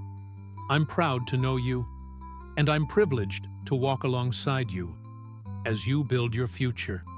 "I don't know what I did to deserve you," Tyler said, his voice thick with emotion. "You existed," George said simply. "You had the courage to walk into a bakery and ask for help. You had the vulnerability to let me in. You had the strength to take a risk on trust. That's what you did to deserve this. You chose to be brave when it would have been easier to hide." Tyler wiped his eyes, embarrassed by the tears but unable to stop them. "I'm scared of the hearing." "I know, and I'll be right there with you. You won't face it alone." The morning of the hearing arrived cold and clear. Tyler put on the one dress shirt he owned, purchased by Mrs. Wright specifically for this occasion, and tried to calm his racing heart. George picked him up at 8 a.m., looking sharp in slacks and a pressed shirt, his cowboy hat left at home for once. "Ready?" George asked. "As I'll ever be," Tyler replied. The courthouse was imposing, all marble and formal portraits, and the weight of institutional authority. They met Daniel Walsh in the lobby, and he gave Tyler a reassuring smile. "Relax. This is going to go smoothly. Judge Henderson is fair and thorough. Just answer questions honestly, and we'll be fine." The courtroom itself was smaller than Tyler had expected, more like a large office than the dramatic spaces he'd seen on TV. Judge Henderson was a woman in her 60s with kind eyes and no-nonsense demeanor. She reviewed the petition, asked Daniel several questions, then turned her attention to Tyler. "Mr. Brennan, I've read the guardian ad litem's report and all the supporting documentation, but I'd like to hear from you directly. Why do you want Mr. Strait to be your legal guardian?" Tyler's mouth went dry. All the practiced answers fled his mind. Finally, he just spoke from his heart. Because he shows up, Tyler said. Because when he says he'll do something, he does it. Because he treats me like I matter. Not like a problem to solve or a charity case, but like a person worth investing in. Because for the first time in my life, I feel like I have someone in my corner who isn't going to leave. And you understand this isn't adoption? That Mr. Strait has biological children, and you won't inherit as they would? Yes, ma'am. I'm not looking for money or status. I'm looking for stability and guidance. Mr. Strait offers both. Judge Henderson nodded, then turned to George. Mr. Strait, you're a successful entertainer with a demanding career. How do you plan to balance your professional obligations with the responsibilities of guardianship? George met her gaze steadily. Your Honor, I've been in this business for over 40 years. I've learned how to set boundaries and prioritize what matters. Tyler matters. I've already restructured my touring schedule to ensure I'm available for important events in his life. My family, my wife, my adult children are fully supportive. We have the resources and the commitment to provide Tyler with the stable home environment he deserves. The judge asked several more questions, consulting her notes frequently. The tension in the courtroom was palpable. Finally, Judge Henderson set down her pen and looked directly at Tyler. Mr. Brennan, I want you to know that your case has touched me.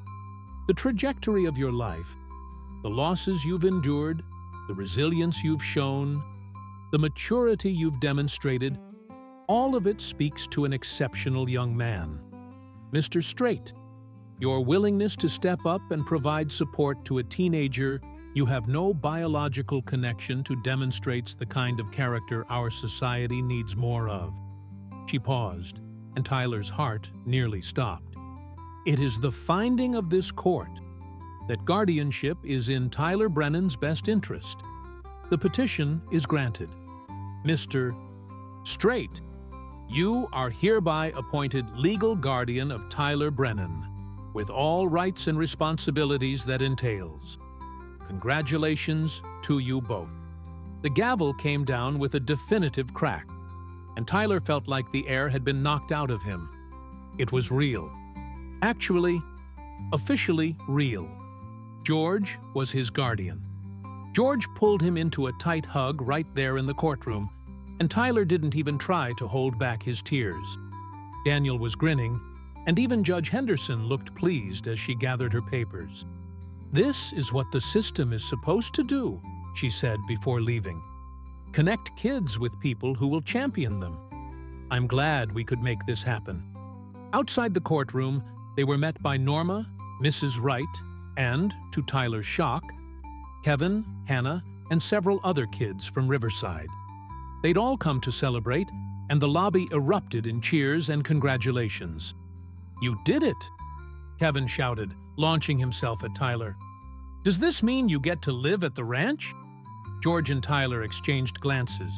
They hadn't actually discussed living arrangements in detail yet. We'll figure all that out, George said diplomatically. But yes, Tyler will be spending a lot more time at the ranch. Mrs. Wright approached with tears in her eyes. I'm so happy for you, Tyler. You deserve this. Does this mean Tyler has to leave Riverside? Hannah asked, looking worried. Not right away, George explained. We'll transition gradually. Tyler's comfortable at Riverside, and we don't want to rush changes.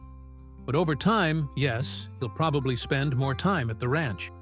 The celebration moved to Patterson's Bakery, where Linda had prepared a cake. Chocolate with peanut butter frosting, naturally, decorated with the words, "Congratulations, Tyler and George." The small bakery was packed with people who'd become important in Tyler's life. The Riverside kids and staff, Mrs. Chen from the library, Daniel Walsh, Rachel Chen, the guardian ad litem, and several of George's family members who'd driven in for the occasion. As Tyler looked around the crowded bakery, surrounded by people who cared about him and celebrated with genuine joy, he felt something shift fundamentally inside. He wasn't alone anymore. He had a guardian, yes, but more than that, he had a community. People who'd shown up, who'd invested, who'd proven that family could be chosen as well as born.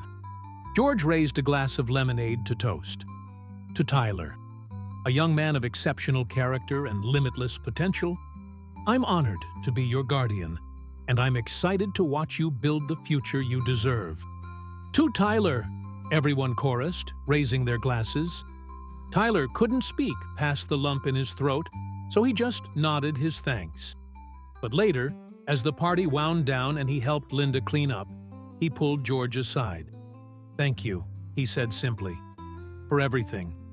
For showing up that first night, for following through, for making this real."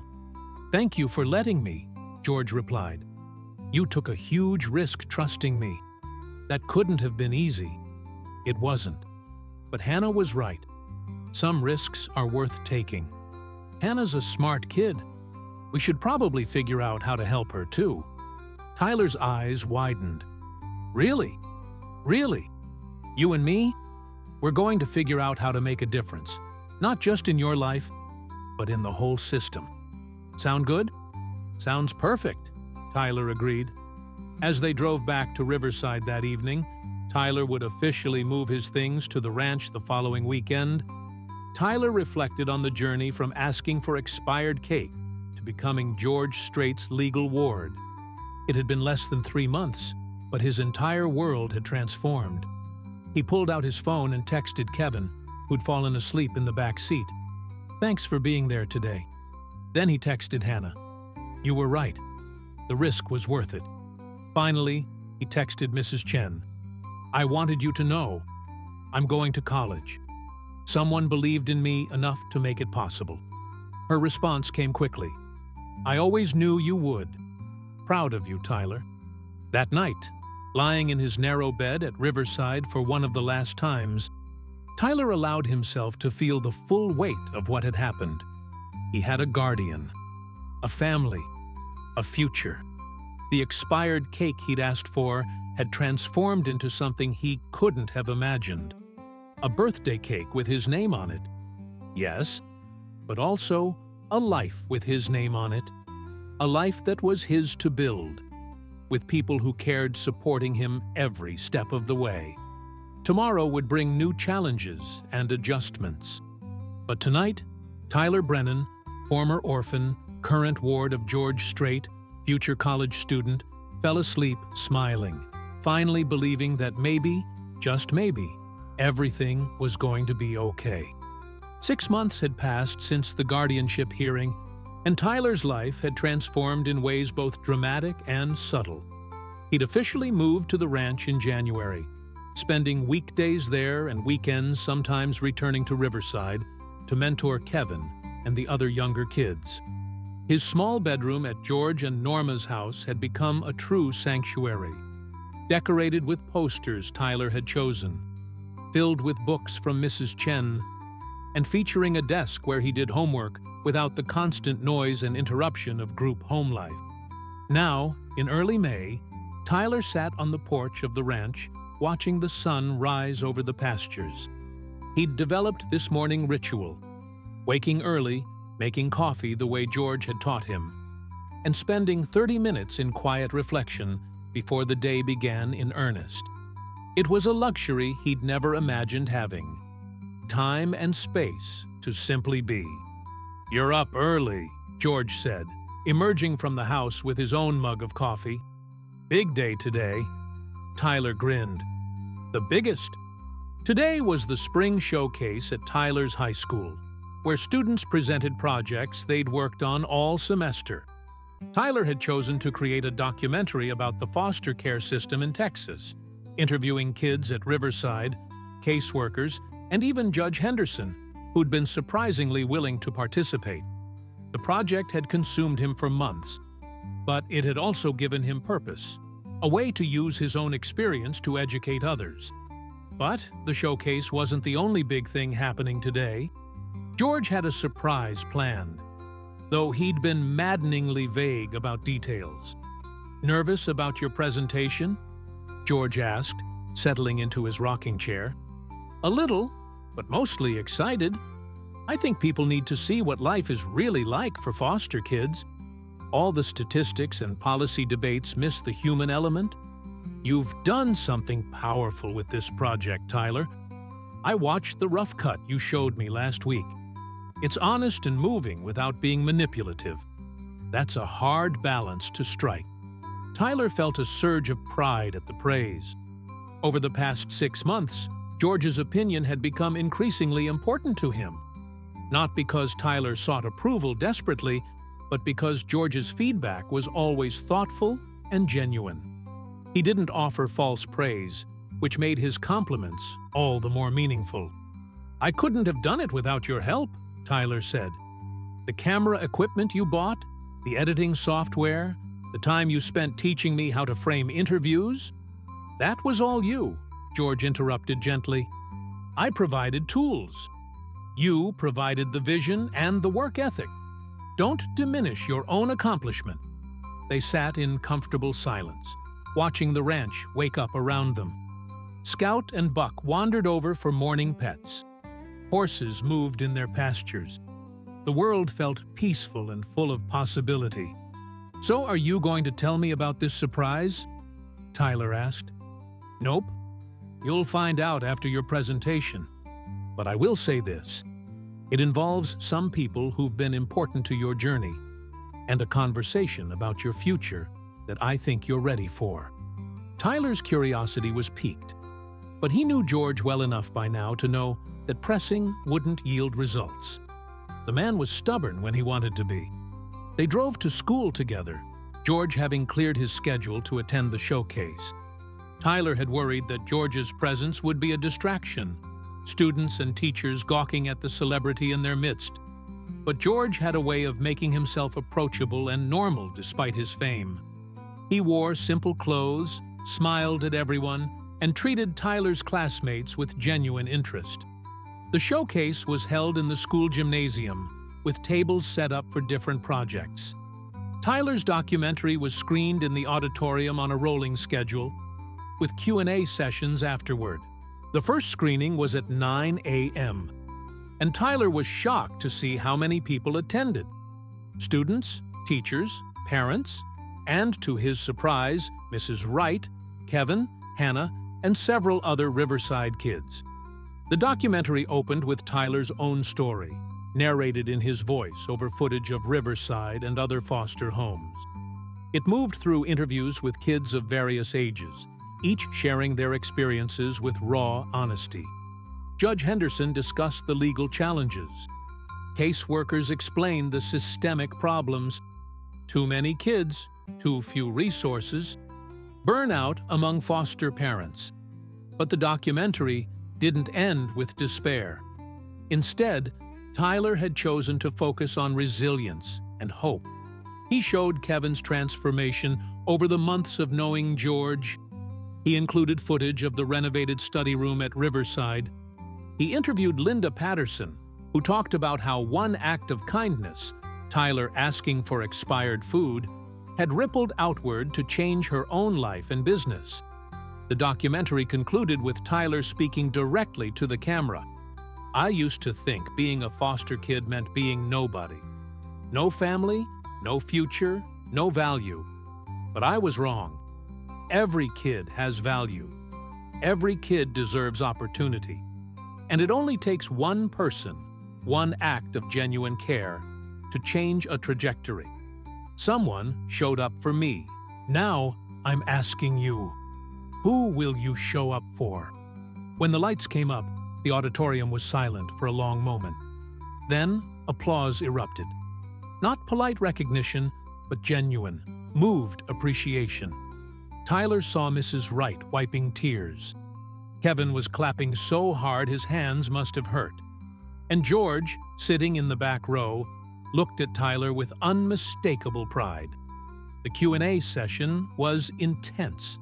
Students asked thoughtful questions about the foster system. Teachers inquired about how they could better support foster kids in their classrooms. One parent asked how people could get involved with organizations like Riverside. The first step is visibility, Tyler explained. Most people don't think about foster kids because they're invisible. We're statistics, policy debates, or sad stories on the news. But we're real people with the same hopes and dreams as everyone else. We just need someone to believe in us enough to invest in our potential.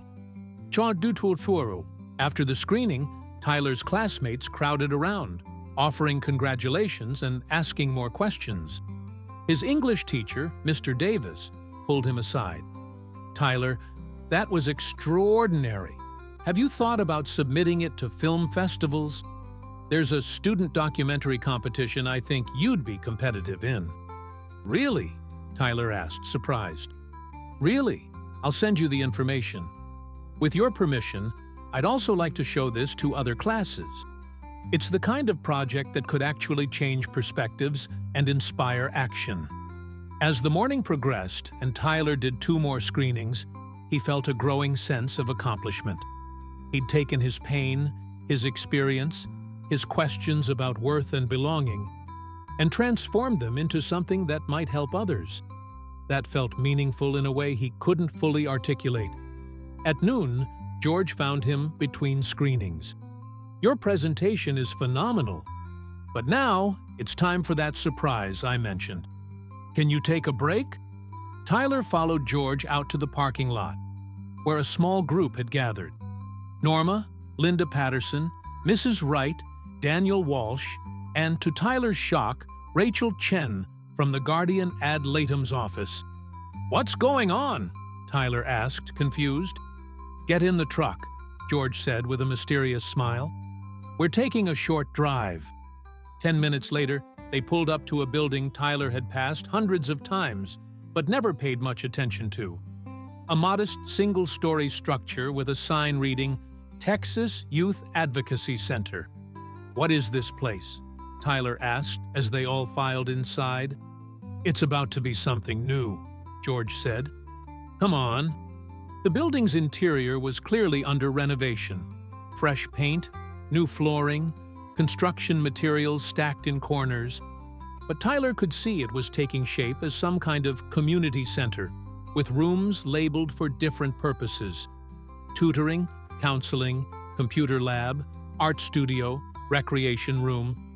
In the main space, a large banner hung across one wall, and when Tyler read it, his breath caught in his throat. "The Tyler Brennan Youth Center for Foster Care Excellence." "What?" Tyler couldn't form words. George put a hand on his shoulder. "Your documentary made something clear to me. One kid getting help is good. One kid getting help and using that opportunity to advocate for all the others? That's transformative. I wanted to create something that would honor what you've been through and provide resources for kids still in the system." Mrs. Wright stepped forward, her face glowing with excitement. "This center will partner with Riverside and other group homes. We'll offer tutoring, counseling, job training, college prep. Everything foster kids need, but usually don't have access to. It'll be staffed by professionals and volunteers, open 6 days a week, and completely free. And we want you to be on the advisory board," Rachel Chen added.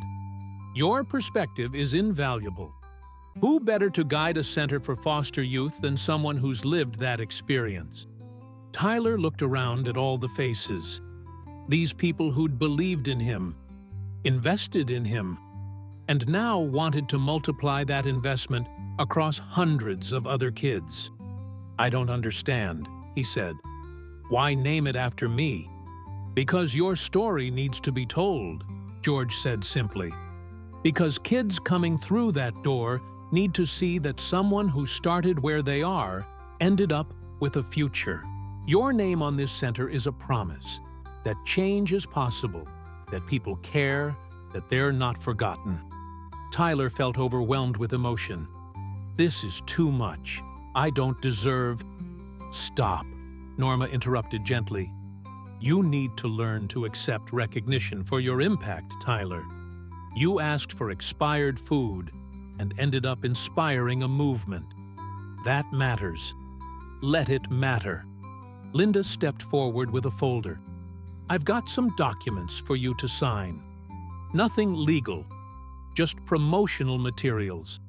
We want to do a big opening event in August, right before school starts. Local media, community leaders, the works. This center needs visibility, and your story is the way to get it. Tyler's head was spinning. I need to sit down. They all moved to a section of the main room, where folding chairs had been set up in a circle. As Tyler processed what was happening, each person took turns explaining their role in the center's development. Daniel Walsh would handle legal work for free. Rachel Chen would connect the center with family courts and caseworkers. Mrs. Wright would coordinate with group homes across the region. Linda would manage volunteer recruitment and fundraising. Norma would oversee the educational programming. "And what will I do?" George asked Tyler directly. "I'll fund it. But more than that, I'll learn from it. You've taught me so much about resilience and character, Tyler. This center is my way of paying that lesson forward." Tyler looked at George, this man who'd heard a teenage boy ask for expired food and responded by changing his life, then changing his name to change others' lives. "You've given me everything." "No," George corrected. "I've given you opportunities. You've done everything with them. There's a difference." They spent the next 2 hours touring the building, discussing plans and brainstorming programs. Tyler found himself getting excited despite his initial overwhelm. He had ideas about what foster kids needed, gleaned from his own experience and his conversations with kids at Riverside. "We should have a mentor matching program," Tyler suggested. "Not just random adults, but people matched based on interests and goals. Like, if a kid wants to be a mechanic, match them with someone in that field." "That's brilliant," Mrs. Wright said, making a note. "We can build partnerships with local businesses and professionals." "And a library," Tyler added, thinking of Mrs. Chen. "A real library with comfortable seating and long hours. Sometimes kids just need a quiet place to exist without demands or judgment." "Consider it done," George said. "What else?" Ideas flowed freely. A kitchen where kids could learn to cook, a music room with instruments, a career closet with professional clothes for interviews, job placement assistance, college application workshops, mental health counseling, life skills training. "This is going to cost a fortune," Tyler observed. "I have a fortune," George replied pragmatically, "and I can't think of a better use for it. But beyond my funding, we'll seek grant funding, corporate sponsorships, and community donations. This needs to be sustainable beyond my involvement." As the afternoon wore on, they finalized plans for the August opening. Tyler would be the keynote speaker, sharing his story and the documentary. Local news would cover it. They'd invite city officials, school administrators, and representatives from every foster care organization in the region. "One more thing," George said as they prepared to leave. "Tyler, I want you to start thinking about college seriously. You'll be starting your sophomore year in August, which means you've got 2 years to prepare. Where do you want to go? What do you want to study?" Tyler had been avoiding this question, even as his grades remained strong. He'd brought that Algebra B up to an A by semester's end. College still felt impossibly distant, a dream for other kids. "I've been thinking about social work or education," he said. "Something where I can work with kids in the system." "Both noble fields," George said. "But don't limit yourself based on your past. What do you love? What makes you lose track of time because you're so engaged?" Tyler thought about it. "Honestly, making that documentary, telling stories, finding ways to communicate complicated truths in ways people can understand and feel. Then maybe you should consider communications, journalism, or film," Norma suggested. "You can still work with foster youth, but through storytelling and advocacy rather than casework." The idea struck Tyler as revolutionary. "I never thought of that," as a real career option. "It absolutely is," George said. "And you're naturally talented at it. Your documentary proved that. So here's what I want you to do. Spend your sophomore year exploring that interest. Join the school newspaper. Take whatever media classes are available. Build a portfolio. And next summer, I'll arrange for you to intern with some professionals in the field. Maybe a news station, maybe a documentary filmmaker. See if it's really your calling. You'd do that for me?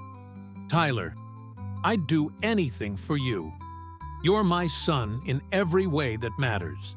Your success is my success. Your dreams are worth pursuing." That evening, back at the ranch, Tyler sat at the dinner table with George and Norma, an arrangement that had become comfortingly routine over the past months. Norma had made pot roast, Tyler's favorite, and they ate while discussing the day's events. "Mom would have loved this," Tyler said suddenly, then looked surprised at his own words. He rarely talked about his mother. "Tell us about her," Norma encouraged gently. Tyler set down his fork, memories surfacing. "She was really young when she had me. Only 19. I don't think she was ready to be a mom, but she tried. I remember her singing to me. She had a pretty voice, and she laughed a lot, even when things were hard." "What happened to her?" George asked carefully. "Drugs," Tyler said simply. "She got hooked on pain pills after a car accident, and it just spiraled. She died when I was 6. Overdose. I found her." Norma reached across the table to squeeze his hand. "Tyler, I'm so sorry. I used to be really angry at her," Tyler admitted, "for choosing drugs over me, for leaving me alone. But I'm starting to understand that addiction is a disease. She was sick, and she didn't have the support or resources to get better. If she'd had something like the center we're building, maybe things would have been different."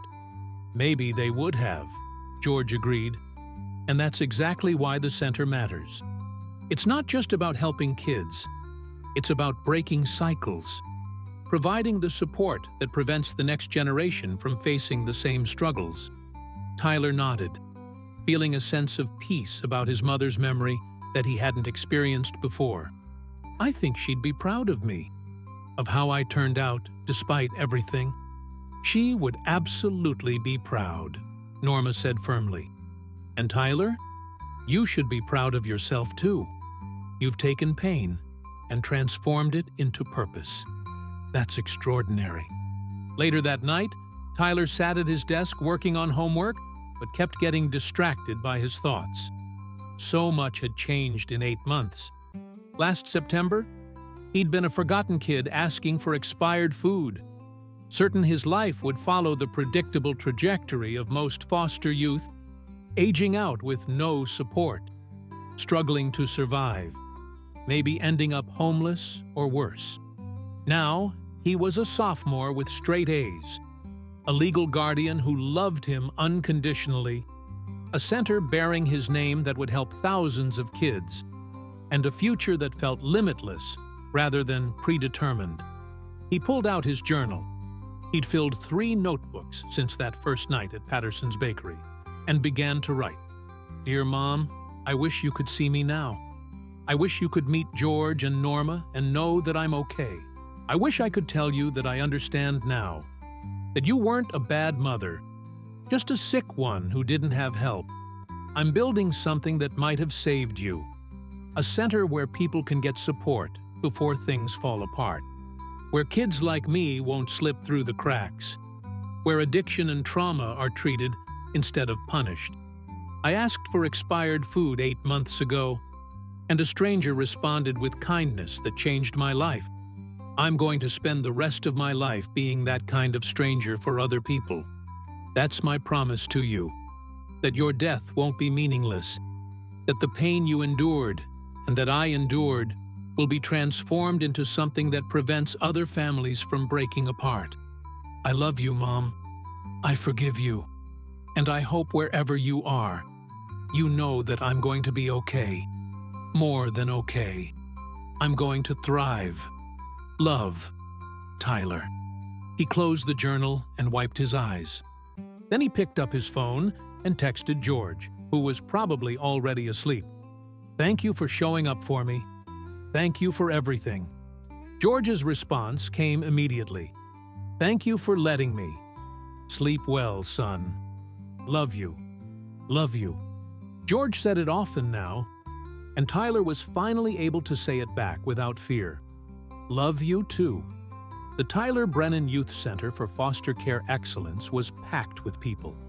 Local news cameras filmed from multiple angles. City officials gave speeches. Students from Tyler's school volunteered as guides. And everywhere Tyler looked, he saw foster kids. Some from Riverside, others from homes across the region, exploring the facility with wide-eyed wonder. The computer lab was state-of-the-art. The library had comfortable chairs and thousands of books. The music room had instruments Tyler himself had helped select. The counseling offices provided privacy and professional support. And in the main room, photos lined the walls. Images from Tyler's documentary, faces of kids who'd been through the system, reminders that these were real people with real dreams. Tyler stood backstage, preparing for his keynote speech. Kevin sat beside him, now 10 years old and serving as Tyler's official assistant for the day. Hannah was there too, having been hired as a part-time youth mentor for the center. You nervous? Kevin asked. Terrified, Tyler admitted. You'll be great, Hannah assured him. Just tell your story the way you told it in the documentary. People need to hear it. George appeared, looking dapper in slacks and a button-down shirt. Ready, son? As I'll ever be. They walked onto the stage together to thunderous applause. George took the microphone first. 8 months ago, I walked into Patterson's bakery and overheard a 14-year-old boy ask for expired food. That moment changed my life. It reminded me that success isn't measured by awards or album sales. It's measured by impact, by showing up for someone who needs you, by transforming pain into purpose. He gestured to Tyler. This young man has taught me more about character, resilience, and grace than I could have imagined. He's taken his experiences and used them to advocate for others. He's transformed personal tragedy into communal hope. And today, we celebrate not just a building, but a promise that every foster kid in this region will have access to resources, support, and most importantly, people who believe in their potential. George stepped back, and Tyler took the microphone. The crowd was enormous, hundreds of people, all looking at him expectantly. He took a deep breath. My name is Tyler Brennan. I'm 15 years old, and I'm a foster kid. Or I was. Now I'm the ward of George Strait, which is still surreal to say out loud. Laughter rippled through the crowd, easing Tyler's nerves. I could stand here and recite statistics about foster care. I could tell you about the 400,000 kids in the system nationwide, or the fact that 20% of foster youth become homeless after aging out. I could share data about educational outcomes, mental health challenges, or incarceration rates. But I'm not going to do that. Doi Padre, he paused, gathering his thoughts. Instead, I want to tell you about Kevin. He's 10 years old. His mother abandoned him at a hospital when he was 7. He ended up at Riverside Group Home, scared and angry and convinced he was worthless. For 3 years, he barely spoke. He failed classes. He got into fights. Everyone wrote him off as a problem kid. Tyler gestured to Kevin in the front row. Stand up, Kev. Kevin stood, looking shy but proud. This is Kevin today. Honor roll student, volunteer mentor for younger kids, artist whose drawings are displayed in this center's hallways. What changed? Someone showed up for him. Someone invested time and attention. Someone convinced him he mattered. That's all it took. Consistent presence and genuine belief. Tyler's voice grew stronger. I want to tell you about Hannah. She's 16. She's been in foster care for 5 years. She's seen things no kid should see. She could be bitter and angry, and no one would blame her. Instead, she's studying to be a social worker. She volunteers here 20 hours a week while maintaining a 4.0 GPA. Why? Because someone showed her that her past doesn't define her future. Hannah waved from where she stood near the back, tears streaming down her face. And I want to tell you about myself. 8 months ago, I walked into a bakery and asked for expired food. I was hungry, yes. But more than that, I was invisible. I'd spent my whole life being nobody's priority, nobody's concern, nobody's son. I'd accepted that trajectory. I'd given up hope. He looked at George, standing at the side of the stage. Then a stranger overheard my request and responded with something I'd never experienced: unconditional kindness. He didn't just give me food. He gave me time, attention, resources, and belief. He showed up consistently, even when I pushed back because I was scared to trust. He made me part of his family. He changed everything. Tyler's voice cracked with emotion. This center exists because one person heard a kid asking for help and decided to respond. But it doesn't have to be extraordinary. You don't have to be George Strait to make a difference. You just have to show up. Volunteer an hour a week. Mentor one kid. Donate what you can. Advocate for better policies. See foster kids as people, not statistics. He looked out at the crowd. We're not damaged goods. We're not lost causes. We're kids who've been through trauma and need support to heal and thrive. Give us that support and watch what we become. Kevin is becoming an artist. Hannah is becoming a social worker. I'm becoming a storyteller and advocate. What will the next foster kid become if you show up for them? The crowd erupted in applause. Tyler stepped back from the microphone, overwhelmed by the response. George pulled him into a hug, and Tyler let himself be held, finally believing he deserved this. The love, the support, the future. After the speeches, Tyler spent hours touring the center with foster kids, explaining the resources, encouraging them to take advantage of every opportunity. He saw his story reflected in their eyes, the fear, the hope, the desperate desire to believe things could be different. As the day wound down and the crowds thinned, Tyler found himself alone in the library room. He ran his hands over the bookshelves, thinking about Mrs. Chen and all those afternoons at the public library. This space would be that sanctuary for other kids, a place to escape, to dream, to become. Pretty amazing, isn't it? George said, appearing in the doorway. It's perfect, Tyler replied. This is going to change lives. It already has. You changed your own life through courage and resilience. You changed mine by reminding me what matters. And now, together, we're changing the trajectory for hundreds of other kids. That's legacy, son. That's impact that lasts.